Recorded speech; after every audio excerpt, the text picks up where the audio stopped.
Somewhere among the red stars of a nearby galaxy, there may be a giant that is not quite what it seems. Its surface glows softly, wide and cool, wrapped in a thin red atmosphere so vast that whole planetary orbits could vanish inside it. From a telescope, it looks like an ordinary dying star, old, swollen, and slowly losing itself to space. But buried at its center, hidden under hundreds of millions of miles of gas, there may be something almost impossibly small and heavy, a neutron star, the crushed remnant of a dead sun, still feeding in the dark. This is the strange idea behind a Thorne Zytkow object, one of the most unusual kinds of stars ever proposed. It is not a normal red supergiant, and it is not simply a neutron star with a companion. It is a hybrid, a star with a dead stellar core for a heart. The outside remains calm enough to fool the eye. The inside belongs to another branch of physics entirely. Matter sinks downward through the envelope, drawn toward a core only about the size of a city, where gravity has pressed atoms beyond their ordinary form. Energy rises back outward, softened by the surrounding gas, until the secret becomes almost invisible. If this quiet journey through deep space is welcome here, a like, a subscription, or a share helps the channel continue making long, calm science stories for sleep and study. And if this is playing late at night, from a dark room, a desk lamp, or a pillow half turned toward the speaker, let the lights fall lower, let the room become still, and let the pace slow with the stars. The first clue is not the giant star itself. It is the small dead object hidden where a normal core should be. At first, the hidden object would not announce itself with violence. There would be no visible wound in the star, no bright scar on the surface, no beam of radiation pointing back toward Earth. The star would sit among other red supergiants with the same slow color, the same softened edge, the same weary glow of a massive body near the end of its life. Its light would cross interstellar space for thousands, perhaps hundreds of thousands, of years before entering a telescope mirror as a small trembling point. From a distance, the outer layers would be the only thing visible. They would form a broad red photosphere, cool by stellar standards, spread across a volume so wide that the scale begins to lose its ordinary meaning. A red supergiant is not a hard ball with a clean boundary. Its outer regions fade outward through thinner and thinner gas, as if the star is gradually becoming space. The surface seen by a telescope is only the layer where the gas finally becomes transparent enough for light to escape. Below that surface, the star continues inward through an immense envelope of hydrogen and helium, breathing slowly through convection, lifting heat from the depths and carrying it toward the dark. Such a star can look calm because its outer atmosphere is calm, in the only way a red supergiant can be calm. It swells, it sheds material, it changes brightness a little as its enormous cells of hot gas rise and fall. None of this is unusual. Red supergiants are already restless objects, loose at their edges, heavy at their centers, and wide enough for their own surfaces to move in slow, uneven patterns. A hidden neutron star would not need to make the surface look strange at every moment. The envelope is too large, too thick, too able to absorb and rework whatever energy rises from below. That is the first difficulty in recognizing a Thorne Zytkow object. The thing that makes it extraordinary is also the thing that keeps it hidden. The neutron star is not visible as a separate object. It does not orbit outside the giant, where its motion might tug the star back and forth in an obvious rhythm. It does not feed from a narrow stream of gas in open space, where hot accreting material could blaze in X-rays. It is buried at the center, under an envelope so large that any hard radiation produced near the neutron star is swallowed almost immediately. By the time that energy finally reaches the outer layers, it has been softened into ordinary starlight. The result is a disguise made not of illusion, but of physics. The light that leaves the surface really is the light of a red supergiant atmosphere. The color really is red. The temperature really is low compared with hotter blue stars. The star really does have a vast convective envelope, moving heat outward in great slow currents. Nothing about the first glance needs to be false. The false part lies only in the assumption that the center must be normal. A normal red supergiant has a core that has changed many times during the star's life. Long before the red surface appears, the star has spent millions of years fusing hydrogen into helium. Later, as its fuel changes and its inner balance shifts, the core contracts and grows hotter, while the outer layers expand and cool. In the late stages, the core may burn helium, carbon, or still heavier fuels depending on the mass of the star and the exact stage of its evolution. Each layer has its own work to do.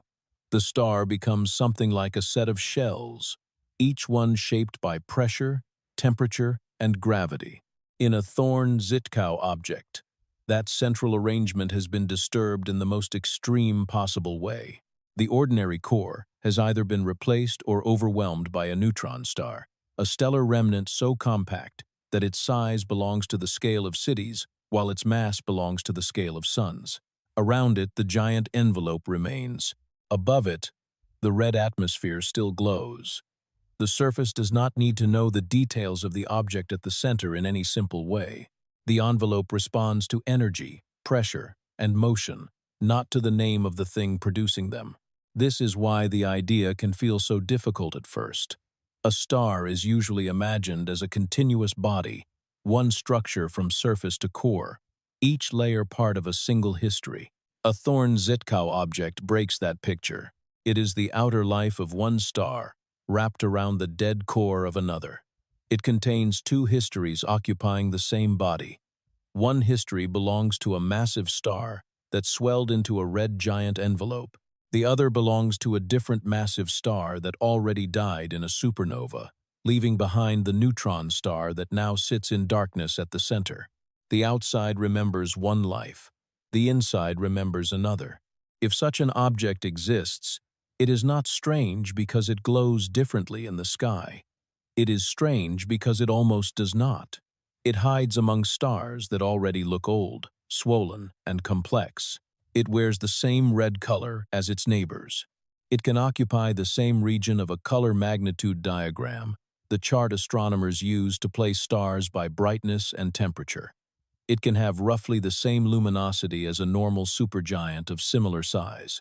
From the surface alone, the secret may be impossible to see. The search therefore begins with patience rather than spectacle. Astronomers do not look for a bright explosion or a sharp flash. They look for an ordinary red star whose light carries a slightly wrong chemical memory.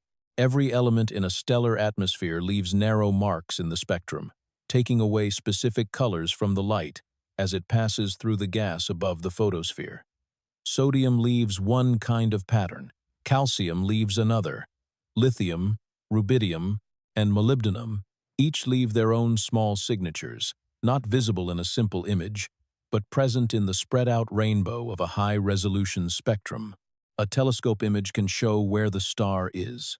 A spectrum can begin to say what the star has been doing. This distinction matters because the surface of a Thorne Zytkow object is not expected to show the neutron star directly. It may show what the neutron star has done to matter. Deep inside the envelope, gas falls inward and meets conditions unlike those in an ordinary stellar core. Some of that processed material may be carried back upward by convection, mixed through the envelope, and eventually brought close enough to the surface for its chemical fingerprints to appear. The star gives itself away not by opening, but by staining its own atmosphere with elements that should be rare there. Even then, the evidence would be quiet. A little too much lithium in a star that should have destroyed much of its lithium long ago. Too much rubidium compared with ordinary models. Too much molybdenum in the same object, forming a pattern that is harder to dismiss when all the signs appear together. None of these marks, alone, is a final answer. Stars are complicated, and red supergiants are among the least tidy of all. Their atmospheres are filled with molecules. Their winds carry dust into the space around them. Their surfaces move in great uneven cells that make clean measurement difficult. The hidden star, therefore, begins as a possibility, not a claim. The universe gives no label. It gives a red point of light, a spectrum, and a set of lines that do not quite belong. The rest is interpretation. Models are built. Abundances are measured again. Other kinds of evolved stars are considered. Each explanation is weighed against the same patient evidence. This is a gentler kind of mystery than an explosion. Nothing has to happen quickly. The suspected object may have been shining this way for thousands of years before any telescope noticed it. The neutron star, if present, has been buried all that time, feeding slowly, heating the envelope from beneath, allowing the outer layers to shine with a calmness that hides the violence of their source. A person looking through a small telescope would see only a faint red star.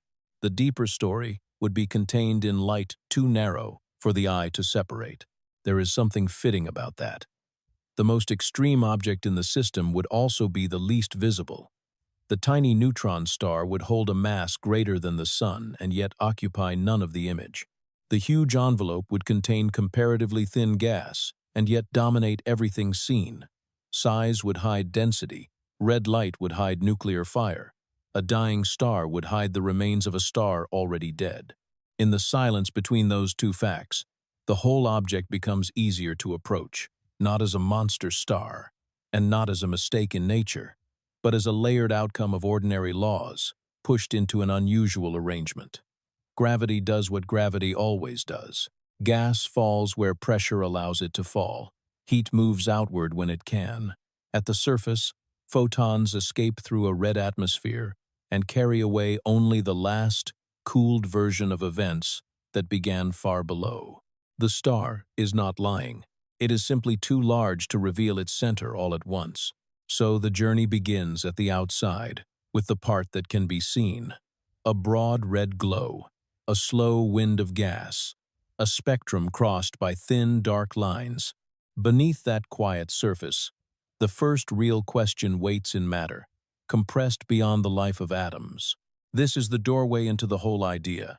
Before the formation pathways, before the common envelope, before the strange chemistry and the candidate stars in nearby galaxies, there is this first image, a red supergiant that looks ordinary because the surface has learned how to keep the secret. The star does not need to look impossible. It only needs to look normal enough that the impossible thing inside it can remain unseen. The hidden object at the center has its own history, and that history begins with a death that does not resemble the quiet fading of an ordinary star. A neutron star is born when a massive star runs out of the fuel that once held it open against gravity. For most of its life, the star has been balancing itself through fusion, turning lighter elements into heavier ones in its core, and releasing enough energy to push back against the weight of its own outer layers. The balance is never permanent. It only lasts as long as there is fuel that can still pay the cost of gravity. In a massive star, that cost rises quickly. The star burns hot, lives briefly, and moves through its inner fuels in stages. Hydrogen gives way to helium. Helium gives way to carbon and oxygen. Deeper in, the reactions continue toward heavier nuclei, each stage shorter than the one before it. Near the end, the center fills with iron. Iron is different. It does not give energy back when the star tries to fuse it into something heavier. It takes energy away. The long negotiation between pressure and gravity ends there. The core collapses. It does not sink gently. It falls inward with a speed that belongs to the scale of particles and catastrophes rather than the scale of stars seen in the sky. A core once comparable to a planet is crushed into a sphere only about the width of a city. The atoms inside it cannot keep their old form. Electrons are forced into protons, and the two become neutrons. Matter loses the spaces that made it familiar. The empty room inside atoms disappears. What remains is not gas, not rock, not metal in any ordinary sense, but matter pressed into a state so dense that the boundary between astronomy and nuclear physics becomes thin. The outer layers of the dying star do not fall quietly onto this new core. The collapse rebounds, neutrinos pour outward, and the rest of the star is driven into space as a supernova. The light can briefly rival an entire galaxy, yet most of the energy is carried away by neutrinos, those almost ghost-like particles that pass through matter with little interest in touching it. In the collapsed core, even neutrinos have trouble escaping at first. For a short time, the interior is not merely bright or hot. It is one of the few places in the universe where matter is forced to answer questions that laboratories on Earth cannot ask. After the explosion passes, the neutron star remains. It is small enough to hide inside the map of a large city, but its mass can be greater than the mass of the Sun. Such a sentence is easy to say and almost impossible to feel. A teaspoon of neutron star material, if it could exist on Earth without tearing itself and everything around it apart, would weigh billions of tons. The material is not merely heavy, it belongs to a different regime of nature. The gravity at the surface is correspondingly severe. Matter falling toward a neutron star gains speed with terrible efficiency, as if the star is pulling not only on the object but on the shape of space around it. Anything that reaches the surface arrives with enough energy to heat, compress, and transform itself. This is why a buried neutron star cannot be treated like a passive stone inside a giant envelope. It is an engine made by collapse. It does not need fusion in the ordinary stellar sense. Gravity itself supplies the power when gas falls inward. That power source matters for the Thorne Zytkow object. In a normal star, energy comes from nuclear burning in a core made of hot plasma. In the hybrid object, the central power may come from accretion, the inward fall of gas, onto the neutron star. Gas from the surrounding envelope moves down through the star, drawn into the compact remnant's gravity. Near the center, the flow is no longer a vague drift of stellar material. It becomes a fall toward a surface where the scale changes all at once. A large envelope feeds a tiny core. A diffuse star pours itself, very slowly, into a dense remnant. A neutron star also has structure, though not structure in the familiar stellar sense. At the surface, there may be a thin atmosphere, only a small distance deep, held down by gravity so strong that even the idea of height becomes compressed. Beneath it lies a crust of nuclei and electrons, rigid beyond any material known on Earth. Deeper still, matter may pass into layers where neutrons behave as a superfluid, a state in which motion can continue without the usual friction of ordinary liquids. Protons may form a superconducting component, able to carry electrical currents without resistance. At the deepest center, the honest answer is still uncertain. The density may be high enough for neutrons to lose their separate identities, and for quarks to become the more useful language. Not every detail of that interior needs to be visible for the object to matter.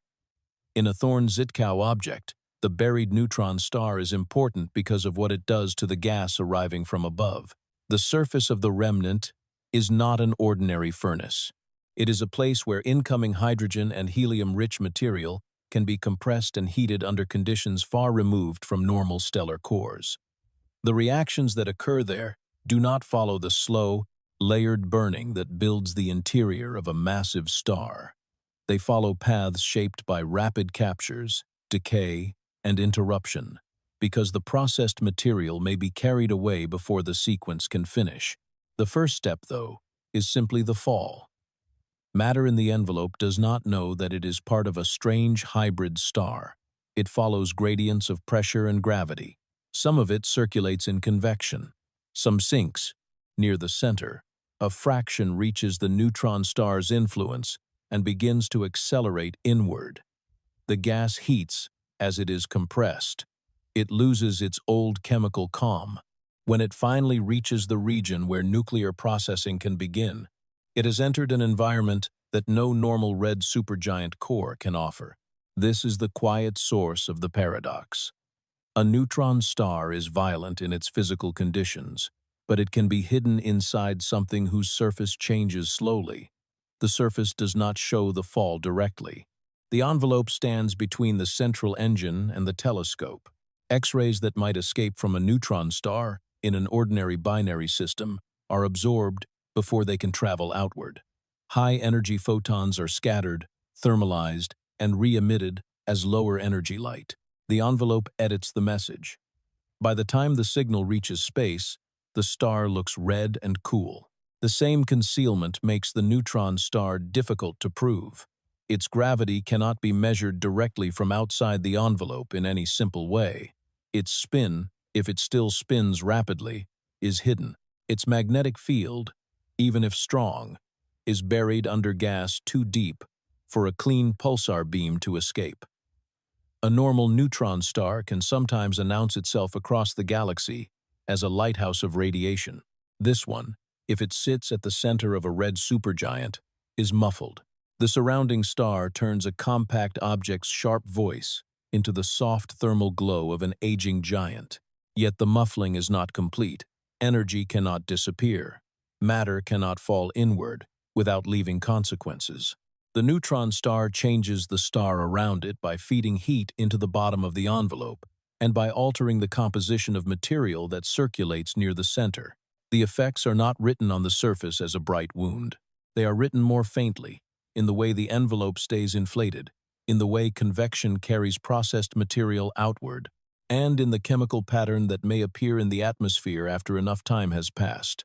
For this reason, the neutron star is less like a visible core and more like a hidden boundary condition. It tells the envelope what kind of center the star has, but it does so from far below the photosphere. The envelope responds in the language of stellar structure. It expands, or contracts, slightly. It transports heat. It mixes gas. It absorbs hard radiation and releases softer light. The scale difference remains difficult to hold. The envelope may stretch across a region wide enough to contain the inner solar system.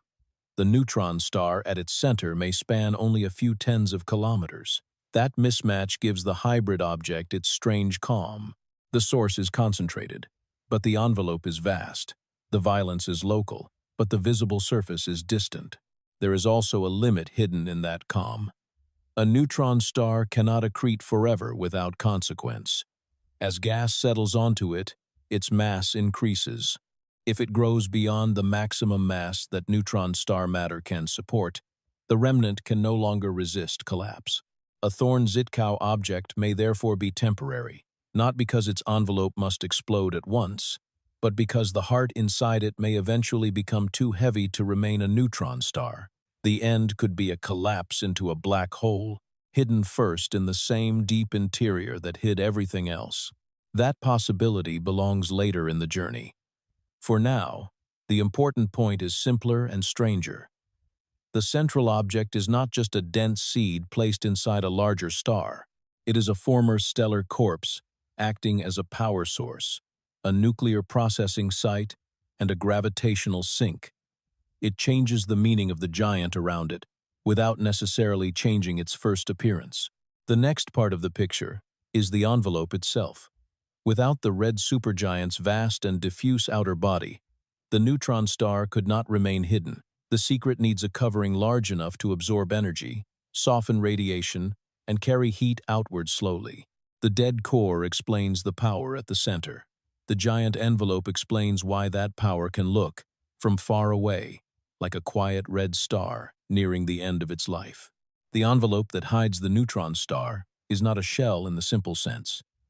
It is not a wall around the center, and it is not a solid covering placed over something dangerous. It is a star stretched almost to the point of becoming a cloud.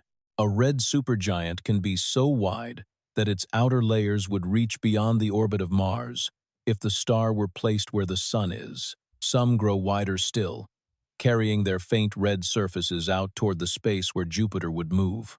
Yet the material in those outer regions is spread so thinly that size and substance begin to separate from each other. A red supergiant is large because it has expanded, not because it is packed with matter. Its outer gas is cool by the standards of stars, only a few thousand degrees at the visible surface, and that cooler temperature gives the star its reddish color. The same star, earlier in life, may have been blue-white, hot, compact, and brilliant, with a surface far closer to its burning center. Later, as the core changed and the outer layers responded, the whole body loosened. The envelope swelled outward. The surface cooled. The star became red not by growing quiet inside, but by spreading its outer layers across a much larger volume. This expansion creates a strange kind of fragility. The outer atmosphere of a red supergiant can be thinner than air in a laboratory vacuum. It can be so diffuse that a small object entering the most distant layers would meet little resistance at first. The boundary is not clean. Space slowly becomes star, and star slowly becomes space. Far from the center, the gas is faint, cool, and loosely held. Gravity still binds it, but weakly compared with the grip of a compact star. Radiation, pulsation, and convection all help lift material outward, and some of that material escapes as a stellar wind. The wind is slow compared with the blast of a supernova, but it matters because it continues. A red supergiant can lose mass steadily, sending gas and dust into the region around it until the star becomes surrounded by its own shed atmosphere. Over time, the space near the star fills with material that once belonged to the envelope. Dust grains form in the cooling outflow. Molecules survive in places where the temperature has fallen enough. Infrared light glows from the expelled material, carrying a faint record of the star's loosening hold on itself. The visible surface is not smooth. A red supergiant can have enormous convective cells, vast rising and sinking regions of gas, each one far larger than any storm on Earth. Hotter material rises from below, expands, cools, and sinks again. The surface becomes uneven, mottled, and slowly changing. Brightness shifts over time. The star may pulse a little as its envelope expands and contracts. The motions are not quick in a human sense, but they are huge. A change that looks mild in a light curve may involve a movement across a distance greater than the size of many ordinary stars. This is the body that must conceal the neutron star. It is not a quiet container. It is a moving envelope, wide, loose, and convective, already transporting heat from the deep interior to the surface. That movement is important. Without convection, the products of the hidden central engine would remain buried. With convection, the envelope becomes a slow circulating sea. Material from lower layers can rise. Surface material can sink. The star can mix itself over distances that would be absurd in a smaller body. A chemical trace made near the center has a path, however long and uncertain, toward the atmosphere. The red supergiant also explains why the hidden neutron star does not necessarily tear open the whole system at once. The envelope is enormous. Energy released near the center is not deposited into a thin surface layer that can immediately fly apart. It enters a vast body of gas able to absorb, reprocess, and spread the heat. The star may change its structure, its convection may adjust, its luminosity may shift, but the energy has distance to travel and mass to move through. The envelope softens the central engine by making the journey outward long. In ordinary red supergiants, the deep energy source is still nuclear burning, shaped by the star's own core. Heat rises through the envelope and emerges from the photosphere as red and infrared light. In a Thorne Zytkow object, the source below is different, but the envelope can use familiar methods. It carries energy outward by convection and radiation. It releases light at the surface where the gas becomes transparent. The mechanism at the center may have changed, but the broad outer behavior can remain close enough to that of a normal red supergiant to fool a distant observer. There is a simple reason this disguise can be so effective. The photosphere does not show the central engine directly. It shows the final state of energy after the envelope has handled it. A photon born near the center does not fly straight out through the star. It is absorbed, scattered, re-emitted, and redirected many times. Its original identity is lost. Hard radiation becomes heat. Heat becomes motion. Motion feeds convection. Eventually, after a long passage through the envelope, energy emerges as the red light of a cool stellar surface. The star does not preserve the details of the journey in any obvious way. A red supergiant can therefore make an extreme center look mild. This is not because the center is weak. It is because the envelope is vast. Scale becomes a kind of silence. The neutron star may be only a few tens of kilometers across, while the envelope extends across hundreds of millions of kilometers. The region that produces the most unusual physics occupies almost none of the star's visible volume. The region that produces the visible image is the outer gas, far from the center, where the radiation has already been changed into something ordinary enough to pass as starlight. The same wide envelope makes the star difficult to model. Red supergiants are not neat theoretical objects with still surfaces and simple atmospheres.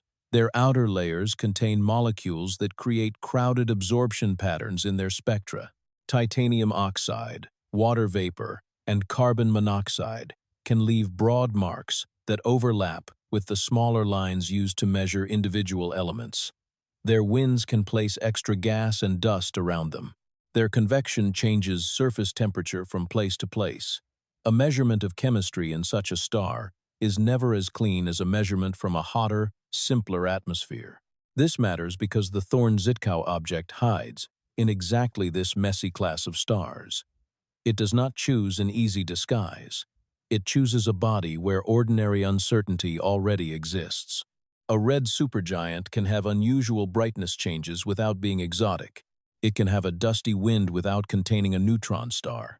It can show complicated spectra because its atmosphere is cool and molecular. A candidate object must therefore be separated not from perfect normality, but from a wide field of ordinary irregular behavior. The envelope also carries memory. A massive star does not become a red supergiant without passing through earlier stages, and the material in the envelope reflects some of that history. The surface can show traces of mixing from the star's own evolution, especially when deep convection brings processed material upward. Carbon, nitrogen, and oxygen ratios can change. Lithium can be destroyed in many older giants. Some stars produce or preserve unusual amounts of certain elements through channels unrelated to a hidden neutron star. The atmosphere is a record, but not a simple one. This is why the red supergiant must be understood before the hybrid object can be understood. The envelope is not just scenery around the neutron star. It is part of the engine, part of the disguise, and part of the evidence. It feeds the compact remnant. It absorbs radiation from it. It transports heat away from it. It mixes material that has been processed near it. Then, it displays the final chemical hints at the surface, blurred by the same convection and atmospheric complexity that make the star alive. There is something almost delicate about this arrangement.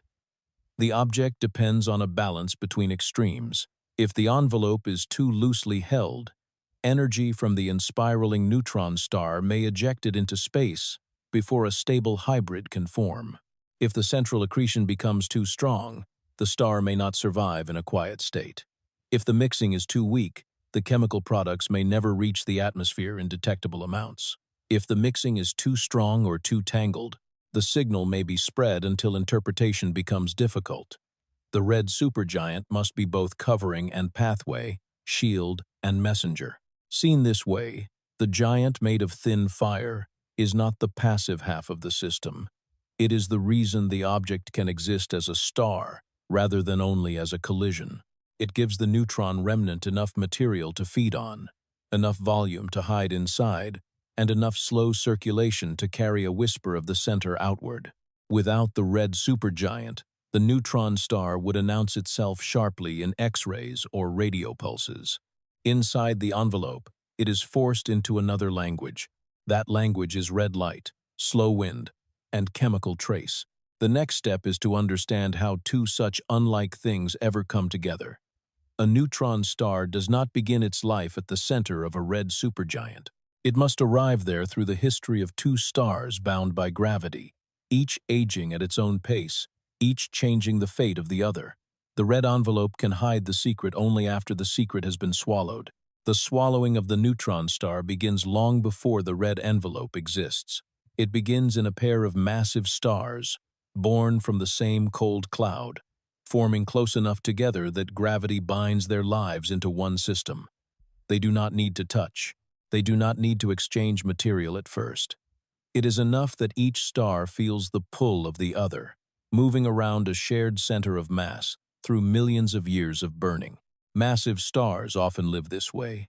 The sun appears solitary, but the most massive stars are more commonly found with companions. They form in crowded stellar nurseries, where gas fragments into several bright young objects at once. Some drift apart, some remain bound. In the systems that matter here, two large stars keep orbiting each other while their internal clocks run at different speeds. The more massive star burns faster. It spends its fuel with less patience. Its life is brighter, hotter, and shorter.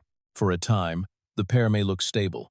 Two blue stars circle through space, both held open by fusion, both surrounded by winds of hot gas. Their orbit may take days, months, or years, depending on their separation. Each star distorts the gravity field around the other, but neither has yet grown large enough to swallow its companion. The future is already written into the mass difference. One star will reach the end first. When the more massive star exhausts the fuels that can support its core, it collapses and explodes as a supernova. The system changes in an instant. A star that once held many times the mass of the sun throws most of that mass outward. The companion is struck by light, neutrinos, and expanding debris. At the center of the explosion, the dead core becomes a neutron star. The binary may not survive this event. A supernova is not a neat removal of material. It can be uneven, and the newborn neutron star can receive a kick from the asymmetric explosion. If too much mass leaves the system, or if the kick points in an unfavorable direction, the gravitational partnership breaks. The neutron star travels away through the galaxy. The surviving star becomes a runaway, released from the old orbit. Many possible Thorne Zytkow stories end here before they truly begin. A few systems remain bound. The kick may be small, or angled in a way that does not unmake the orbit. The mass loss may widen the separation but not destroy it. After the explosion fades, the pair is no longer a pair of ordinary stars. One is now a compact remnant, dark except for whatever radiation it may produce from rotation, magnetic fields, or small amounts of accreted gas. The other is still a living massive star, bright and hot, carrying on as if the first death has only changed the shape of its path. Then comes the long waiting phase. The living companion continues to burn its core fuel. It may lose mass through winds. It may spin differently because of earlier tidal interactions. Its orbit around the neutron star may be stretched, tilted, or eccentric after the supernova.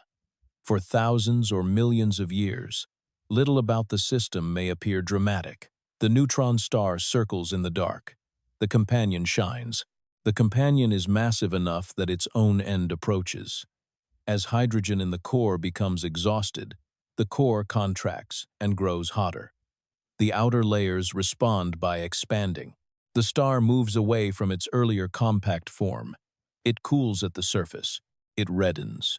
Its radius grows until the envelope extends far beyond the body the star once had. The neutron star, once outside the companion, now finds the star reaching toward it. There is no hard moment when empty space becomes stellar interior. The expanding atmosphere meets the orbit gradually. First, the neutron star begins to pass through the faint outer wind and the loosest gas near the edge. Then more of its orbit lies inside material that belongs to the giant. At last, the compact remnant is no longer orbiting through near vacuum. It is moving through the envelope itself. This is the common envelope phase. Two objects now share one extended body of gas. The core of the giant remains near the center. The neutron star moves through the envelope around it. From the outside, the whole structure may still appear as one swollen star, but inside it, there are two gravitating centers moving within the same gaseous sea. The motion is no longer clean, orbital motion through empty space. The neutron star plows through gas. Even thin gas matters when a compact object is moving fast and carrying more than a solar mass in a body only a few tens of kilometers wide. Its gravity focuses material behind it, creating a wake of denser gas trailing through the envelope. That wake pulls back on the neutron star. The drag removes orbital energy. The orbit shrinks. The process is gentle only when measured against explosions. In physical terms, it is harsh. The neutron star stirs, heats, and compresses the gas it passes through. Orbital energy is deposited into the envelope. Some gas is pushed outward. Some may be unbound entirely and leave the system. The inspiral changes both the neutron star's path and the giant's structure. The compact object loses speed in one sense, but falling inward also carries it into denser layers, where the interaction grows stronger. Many common envelope events do not make a Thorne Zytkow object. This phase is a crossroads. If enough orbital energy is transferred to the envelope can be ejected into space, leaving behind a close binary made of the neutron star and the stripped core of the giant. Such pathways help explain several kinds of compact binary systems. The common envelope is not an exotic idea invented for one theoretical star. It is part of the language used to understand how close stellar remnants form. Another outcome is merger and destruction. If the envelope cannot be ejected cleanly, and if the interaction grows too intense, the neutron star may plunge into the core in a way that does not settle into any long-lived state. The event may produce a transient, a bright but temporary episode, or it may drive collapse. Between clean envelope ejection and immediate destruction lies the narrow path needed for a Thorne Zytkow object. On that path, the neutron star continues inward until it reaches the central region of the giant. The original stellar core is no longer the sole center of the system. It may be disrupted, merged with, or effectively replaced by the compact remnant, depending on the details of the model. Around the center remains the broad, hydrogen-rich envelope. The result is no longer a binary, in the ordinary sense. There is no visible orbit left. There is a neutron star buried where the core should be, and a red supergiant body around it. The conditions required are specific. The envelope must not be thrown away too efficiently during the inspiral. The energy released must be redistributed without unbinding the entire star. The compact remnant must not immediately accrete so much material that it collapses into a black hole. The surrounding gas must arrange itself into something like hydrostatic balance, with gravity inward and pressure outward, even though the energy source at the center has changed. The object does not need perfect stability. It only needs to last long enough to shine as a recognizable kind of star. There is another possible route, much less common. The supernova kick that creates the neutron star might send it directly into its companion. The geometry has to be unusually precise. The companion occupies only a small patch of sky as seen from the exploding star, and the kick must aim the neutron star almost straight toward it. If the compact remnant strikes the companion, it may pass into the stellar body, slow down, and become trapped. More often, it might miss or tear through outer layers without settling, or deposit too much energy too quickly. This direct impact route remains possible in principle, but the common envelope path gives the cleaner slow approach. Slow, however, is relative. Once the neutron star is inside the envelope, the inspiral may unfold over hundreds or thousands of years, a brief interval for stellar evolution. A human civilization could rise and vanish while the compact remnant sinks through the giant's interior. But for the star, this is a short transitional breath. The shape of the system changes faster than most ordinary phases of stellar life. It is not a sudden flash, yet it is not a leisurely red giant lifetime either. During that descent, the envelope is not merely resisting. It is being written into a new structure. Energy from drag inflates and heats parts of it. Material may be lifted outward. Convection responds. The orbit becomes heat, motion, and mass loss. The neutron star's path tightens. The old binary disappears inside the envelope, its separate motion converted into the internal state of a single object.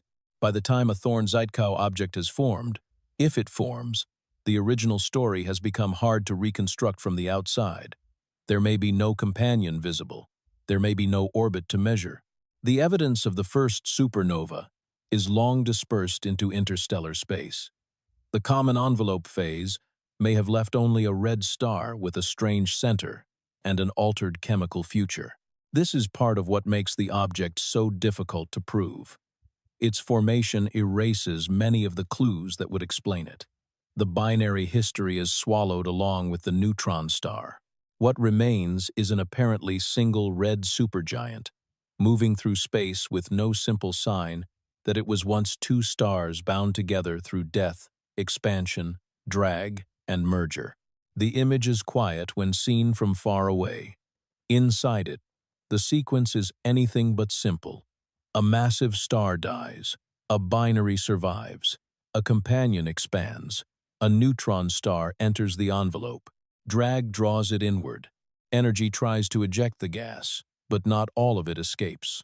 The compact remnant reaches the center, and the envelope closes over it. After that, the hybrid star must learn whether it can live with the thing it has swallowed. Once the neutron star reaches the center, the story changes from a spiral into a balance. The old orbit has been spent. The motion that once carried the compact remnant around the giant has been converted into heat, lifted gas, stirred envelope, and lost material. What remains is not a pair of objects circling each other, but a single star with a center that does not belong to ordinary stellar evolution. The first question for the system is not whether it is strange, it is whether it can hold itself together. A star survives by balance. Gravity pulls inward, pressure pushes outward, energy moves from the deep interior toward the surface. If too much energy arrives too quickly, the envelope can expand as it will escape. If too little energy arrives, the outer layers can contract. A normal star adjusts through nuclear fusion. Its core responds to compression by burning faster, then slows again when the pressure is relieved. The regulation is not conscious. It is physics, repeating in a body large enough to shine. A Thorne Zytkow object has to find a different kind of regulation. The core is not a normal burning core. It is a neutron star surrounded by gas. Material from the envelope settles inward, reaches the compact remnant, and releases energy as it falls. This is accretion, and it can be a powerful source of heat because gravity near a neutron star is so deep. Matter does not have to fuse in the usual way to produce energy there. It only has to fall. If that fall became too strong, the hybrid star would not remain calm. The energy released near the neutron star could rise faster than the envelope can carry it away. Gas near the center could expand violently. Layers above it could be driven outward. The star might lose its envelope, or the central remnant might gain mass so quickly that a quieter phase never appears. This is why the object depends on rate as much as structure. The neutron star must feed, but not too fast. The envelope must absorb, but not be overwhelmed. In the proposed stable phase, the central energy is intense by familiar standards, but moderated by the surrounding star. The envelope is enormous, and the energy released at the center must travel through a huge convective body before reaching the photosphere. It is spread, mixed, delayed, and softened. The surface does not receive a sharp message from the neutron star. It receives a broad heat flow, reworked by the gas above it. The star can shine as a red supergiant because the outer layers still behave like red supergiant layers. The envelope becomes a buffer. It does not stop the central engine. It gives the engine room to become part of a larger structure. Heat injected near the bottom drives convection. Rising gas carries energy outward. Cooler gas sinks inward. The motion is slow compared with the fall onto the neutron star, but huge compared with ordinary weather. A convective cell in such a star can span a distance greater than the sun. The envelope turns concentrated power into distributed motion. This is one reason the surface can remain almost ordinary. By the time energy reaches the visible layers, it has lost the sharp identity it had near the neutron star. It is no longer X-ray radiation from accretion. It is thermal energy, shared among gas, motion, and radiation. The photosphere radiates according to its own temperature and opacity. The light becomes red and infrared, not because the center is gentle, but because the outer star is cool and wide. The balance is not perfect. It is better imagined as a temporary agreement among forces that would normally belong to different objects. The neutron star pulls gas inward. The envelope resists, collapse through pressure and heat. Convection carries the consequences outward. Radiation leaves from the surface. Mass loss removes some material from the outer layers. Every part adjusts to every other part. The hybrid star is not a machine with still pieces. It is a moving state. The old stellar core complicates this picture. In some formation paths, the neutron star may enter the central region while the companion's original core is still present. The merger between the compact remnant and that core is not a clean act of replacement, like swapping one object for another.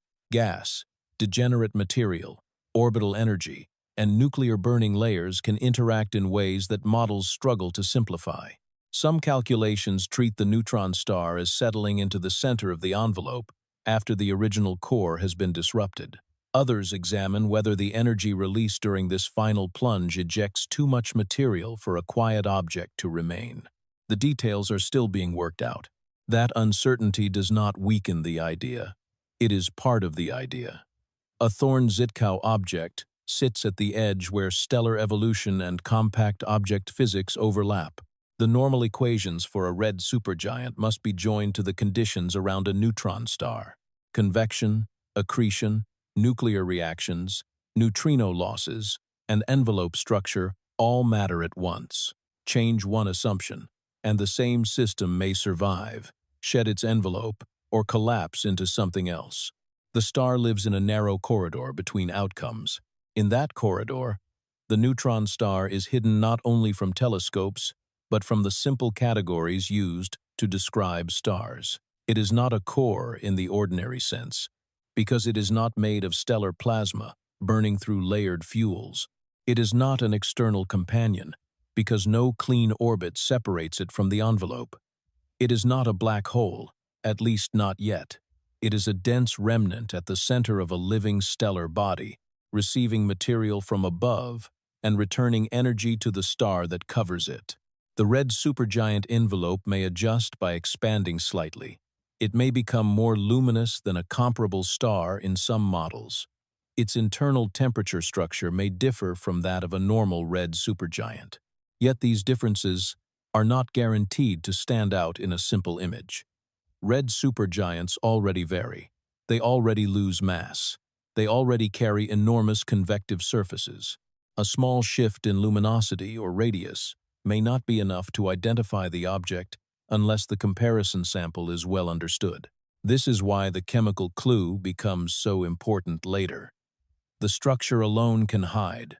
The light alone can mislead. But composition may remember what ordinary appearance forgets. If gas falls to the neutron star, undergoes unusual nuclear processing, and then returns to the envelope through convection, the surface atmosphere may eventually carry elements that do not fit the usual story. The settled phase is therefore not merely a resting state. It is the time during which the hidden center can write itself into the outer light. The duration of that phase is uncertain. Some estimates allow a Thorne Zytkow object to persist for many thousands of years, perhaps longer under favorable conditions. Other models suggest the life may be brief, with the neutron star gaining mass until it collapses, or with the envelope responding too strongly to remain bound. The timescale depends on accretion, mixing, envelope mass, metallicity, and the mass of the compact remnant. These are not small details.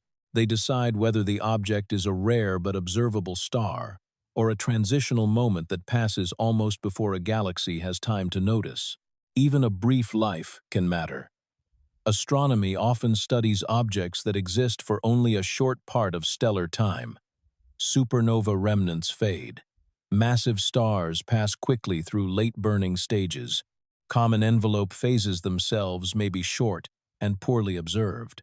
A Thorne Zytkow object, if real, may belong to this class of temporary things that still reveal a deep process. Its rarity would not make it unimportant. It would make the evidence harder to gather. There is a quiet elegance in the proposed survival. A neutron star alone is sharp, compact, and exposed. A red supergiant alone is broad, loose, and nearing the end of massive stellar life. Together, under very specific conditions, they may create a body that neither could become alone. The neutron star supplies a center too dense for normal fusion. The envelope supplies distance, heat capacity, and concealment. One gives the power its origin. The other gives the power a surface. At the center, gas continues to fall. It does not fall as a stream in empty space, the way it might in an X-ray binary. It comes from all around, filtered through the pressure and motion of the envelope. Some of the incoming material may be slowed by radiation pressure, turbulence, or nuclear burning near the compact remnant. Some may be carried away again before it settles fully. The flow is not easy to picture as a simple river. It is more like circulation inside a giant body, with one tiny, deep place where the rules change. Because of that, the star can look less like a catastrophe and more like a compromise. The neutron star is never harmless. The envelope is never fully stable in the ordinary main sequence sense. Yet the system may occupy a middle state where destructive processes are delayed, redirected, or spread across the star. The object does not need to be eternal. No red supergiant is eternal. It only needs to maintain its form long enough for its surface to carry the signs of what is happening below. The outer atmosphere keeps shining. The wind keeps lifting gas into surrounding space. The convective envelope keeps turning over. Deep beneath it, the compact remnant continues its hidden work. The same star can be calm in the telescope and extreme in the center because calmness, in astronomy, often depends on distance. What is violent in a region, a few tens of kilometers wide, can become a small correction by the time it is spread across a star wider than planetary orbits.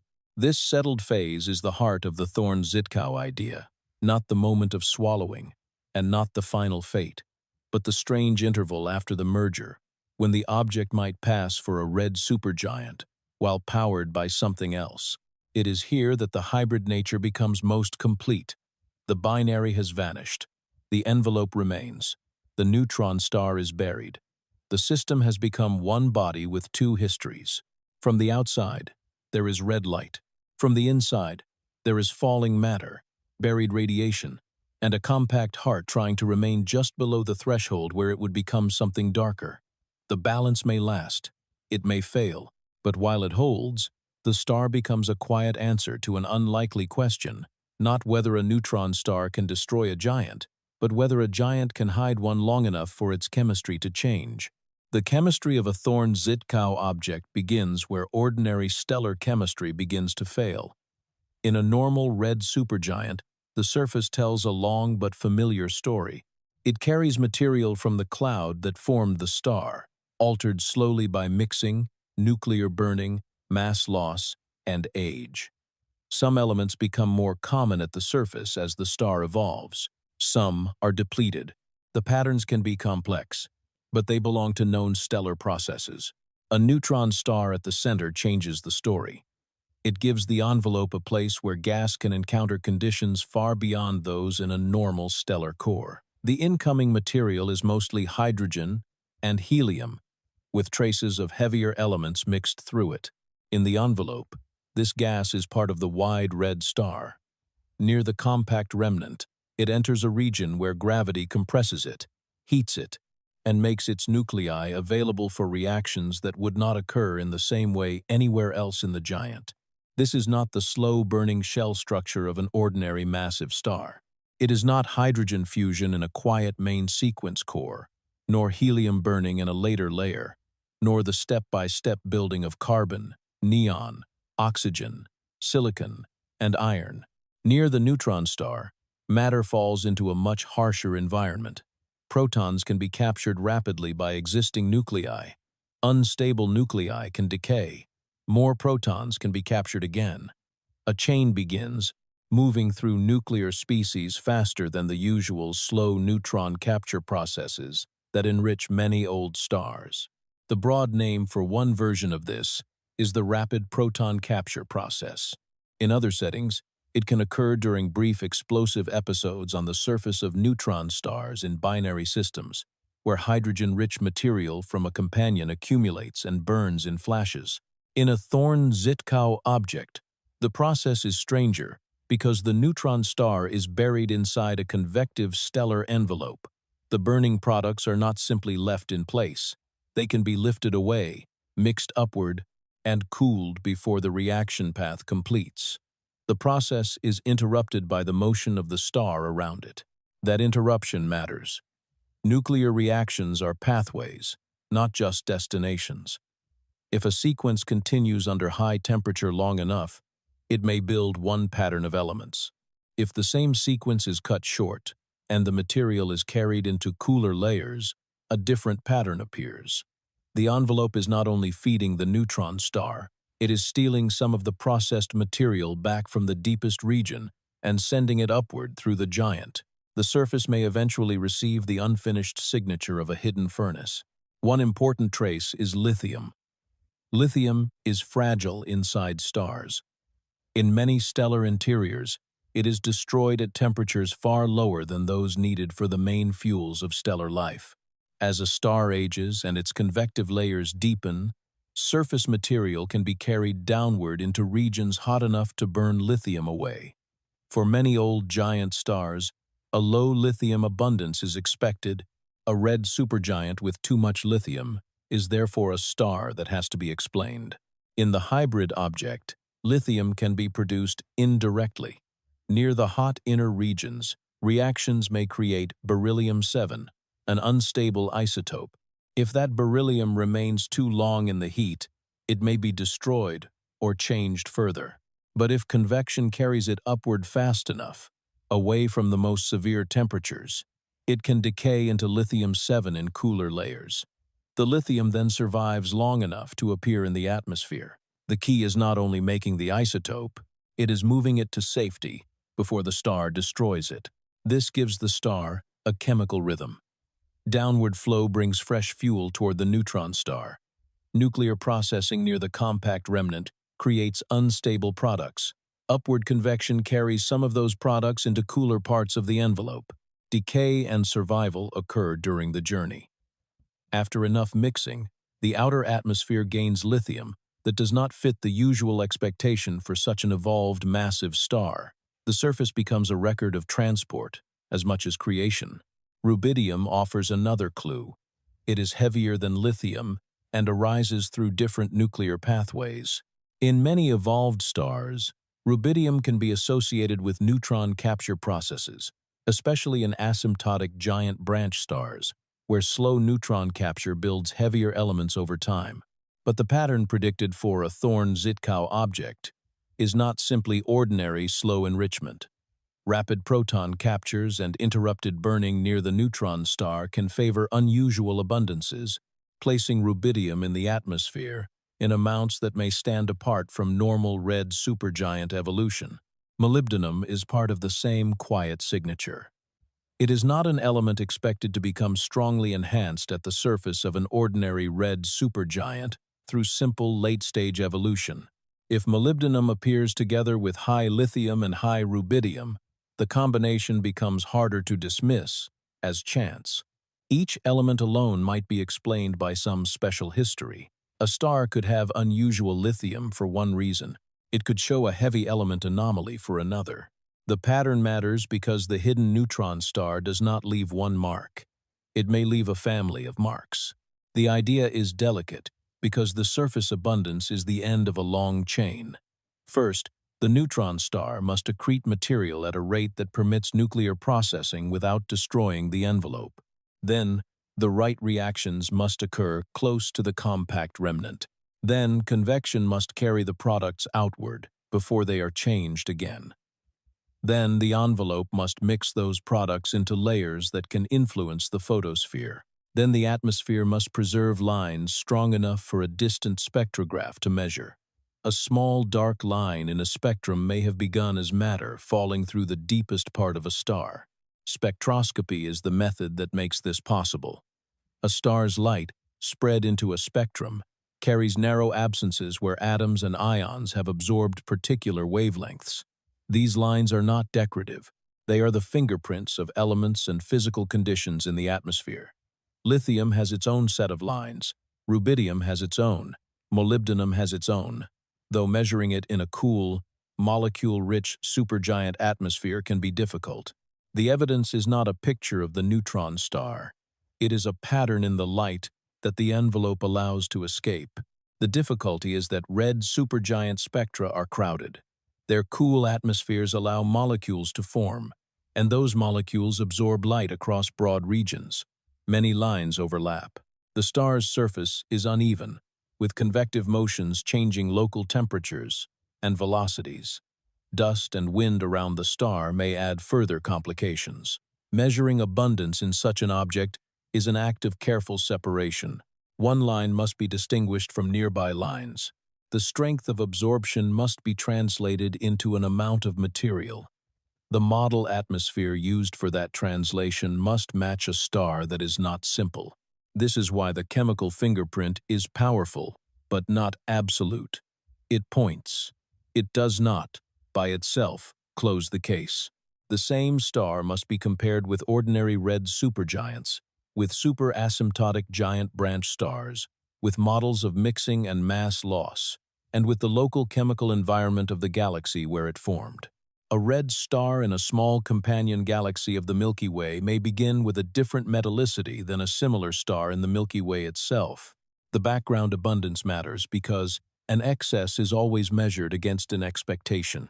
Still, the fingerprint is the best available doorway into the hidden center.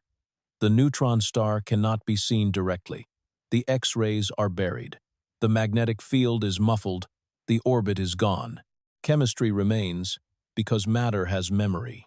A nucleus formed or altered near the compact remnant can be carried outward long after the photon from that same region has been absorbed and forgotten. The envelope erases the radiation's origin, but it may preserve the material's history. There is something quiet and almost strange about detecting an object this way. The most violent physics is not revealed by brightness. It is revealed by abundance. The star does not shout. It carries too much of a few elements in its atmosphere. A hidden furnace changes the mixture of a red surface, and astronomers, reading the spectrum line by line, try to decide whether those changes are ordinary aging or the trace of a neutron star buried beneath the glow. The chemistry also shows why the hybrid object is not merely a red supergiant with an unusual power source. It is a whole circulation system built around a compact remnant. The envelope feeds the center. The center transforms some of what it receives. The envelope retrieves part of the result and displays it at the surface. The star becomes a slow loop between diffuse outer gas and dense inner remnant. Every turn of that loop makes the object more unlike a normal giant, even if its image remains almost the same. In this sense, the surface atmosphere is the final page of a hidden process. It carries lithium that may have been rescued from destruction. It carries rubidium and molybdenum that may have followed unfamiliar nuclear paths. It may carry other traces, such as strontium or calcium, depending on the details of the model. The exact pattern is still debated because the physics near the neutron star and the mixing through the envelope are difficult to compute with certainty. The broad expectation remains. The star should be chemically unusual in ways that point inward. The search for such chemistry is therefore a search for an interior that cannot be opened. A telescope gathers the soft red light from the star's outer skin. An instrument divides that light. A model atmosphere estimates what the lines mean. From those thin marks, astronomers try to infer the presence of a compact object hidden deeper than any direct observation can reach. That is the hidden furnace. Not a flame in the ordinary sense, and not fusion in the steady heart of a normal star, but a place where falling matter meets neutron star gravity and returns to the envelope changed. The star's atmosphere becomes the messenger. Its red light crosses the dark, carrying within it small chemical clues from a center that no image can show. When the first strong candidate was proposed, it was not because it looked impossible. It was because its spectrum seemed to remember something impossible beneath the surface. The candidate star lies outside the Milky Way, in a small companion galaxy that hangs near the southern sky. The small Magellanic Cloud is not distant on the scale of the universe, but it is far enough that every individual star inside it sends light across a gulf of roughly 200,000 years before that light reaches Earth. In that faint cloud of stars, among many red points that belong to late stages of stellar life, one object drew unusual attention. Its name is HV 2112. The name itself is plain, almost empty of suggestion. It does not sound like a hidden engine or a stellar merger. It sounds like an entry in a catalog, which is what it is. Astronomical names often have that quiet honesty. They do not describe what the object might be. They only mark where the evidence begins.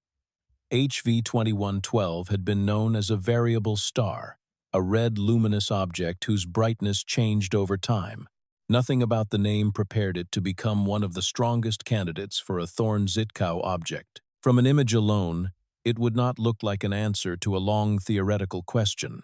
It would look like a red star in a neighboring dwarf galaxy, bright enough to study with large telescopes, but not bright enough to stand apart in the way a supernova stands apart. Its surface light would be cool and reddish. Its atmosphere would be complicated by molecules. Its outer layers would be wide and unstable in the familiar way of very evolved stars. The first glance would offer no hidden core. The interest came from the spectrum. A team led by Emily Levesque studied red supergiants in the small Magellanic Cloud, using detailed spectra to measure the chemical composition of their atmospheres. This was a careful kind of search. The goal was not to find a strange shape or an obvious flash. It was to look for the chemical marks predicted for a star with a buried neutron core. Lithium, rubidium, molybdenum, the quiet elements of suspicion. The small Magellanic Cloud made the search cleaner in one important way. Its stars are all at roughly the same distance compared with stars scattered throughout the Milky Way. This helps astronomers compare luminosities and evolutionary states with fewer distance uncertainties. It does not remove every difficulty. The stars still have complex atmospheres. Their spectra still contain molecular bands. Their histories still depend on mass, mixing, and composition. But a nearby dwarf galaxy offers a shared setting, a place where many stars can be studied against a common background. HV 2112 stood out because its spectrum seemed to carry the right kind of wrongness. The lithium line was stronger than expected. Rubidium appeared enhanced. Molybdenum appeared enhanced as well. The combination mattered more than any single line. A lone lithium-rich red star can have other explanations. A heavy element anomaly can arise through other channels, but the group of elements together resembled the pattern that theoretical work had connected with a Thorne Zytkow object. That did not make the star a confirmed discovery. It made it a candidate. The difference is important. A candidate is a place where a theory has met an observation closely enough to deserve attention. It is not the end of the argument. It is the beginning of a narrower and more difficult one. HV 2112 gave astronomers something they had been looking for, a red luminous star with atmospheric chemistry that seemed difficult to explain by ordinary evolution alone. It did not give them the neutron star itself. The hidden remnant, if present, remained completely unseen.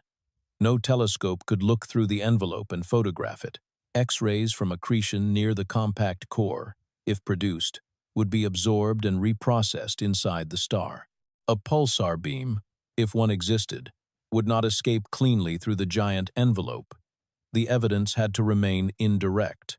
The surface chemistry became the witness, and a witness in astronomy must always be questioned carefully. The first question was whether the abundances were measured correctly. Cool red stars are hard to analyze. Their atmospheres are not simple layers. Molecules absorb across wide regions of the spectrum. The lines from one element can overlap with lines from another. The star's surface may have large convective structures, producing local changes in temperature and velocity.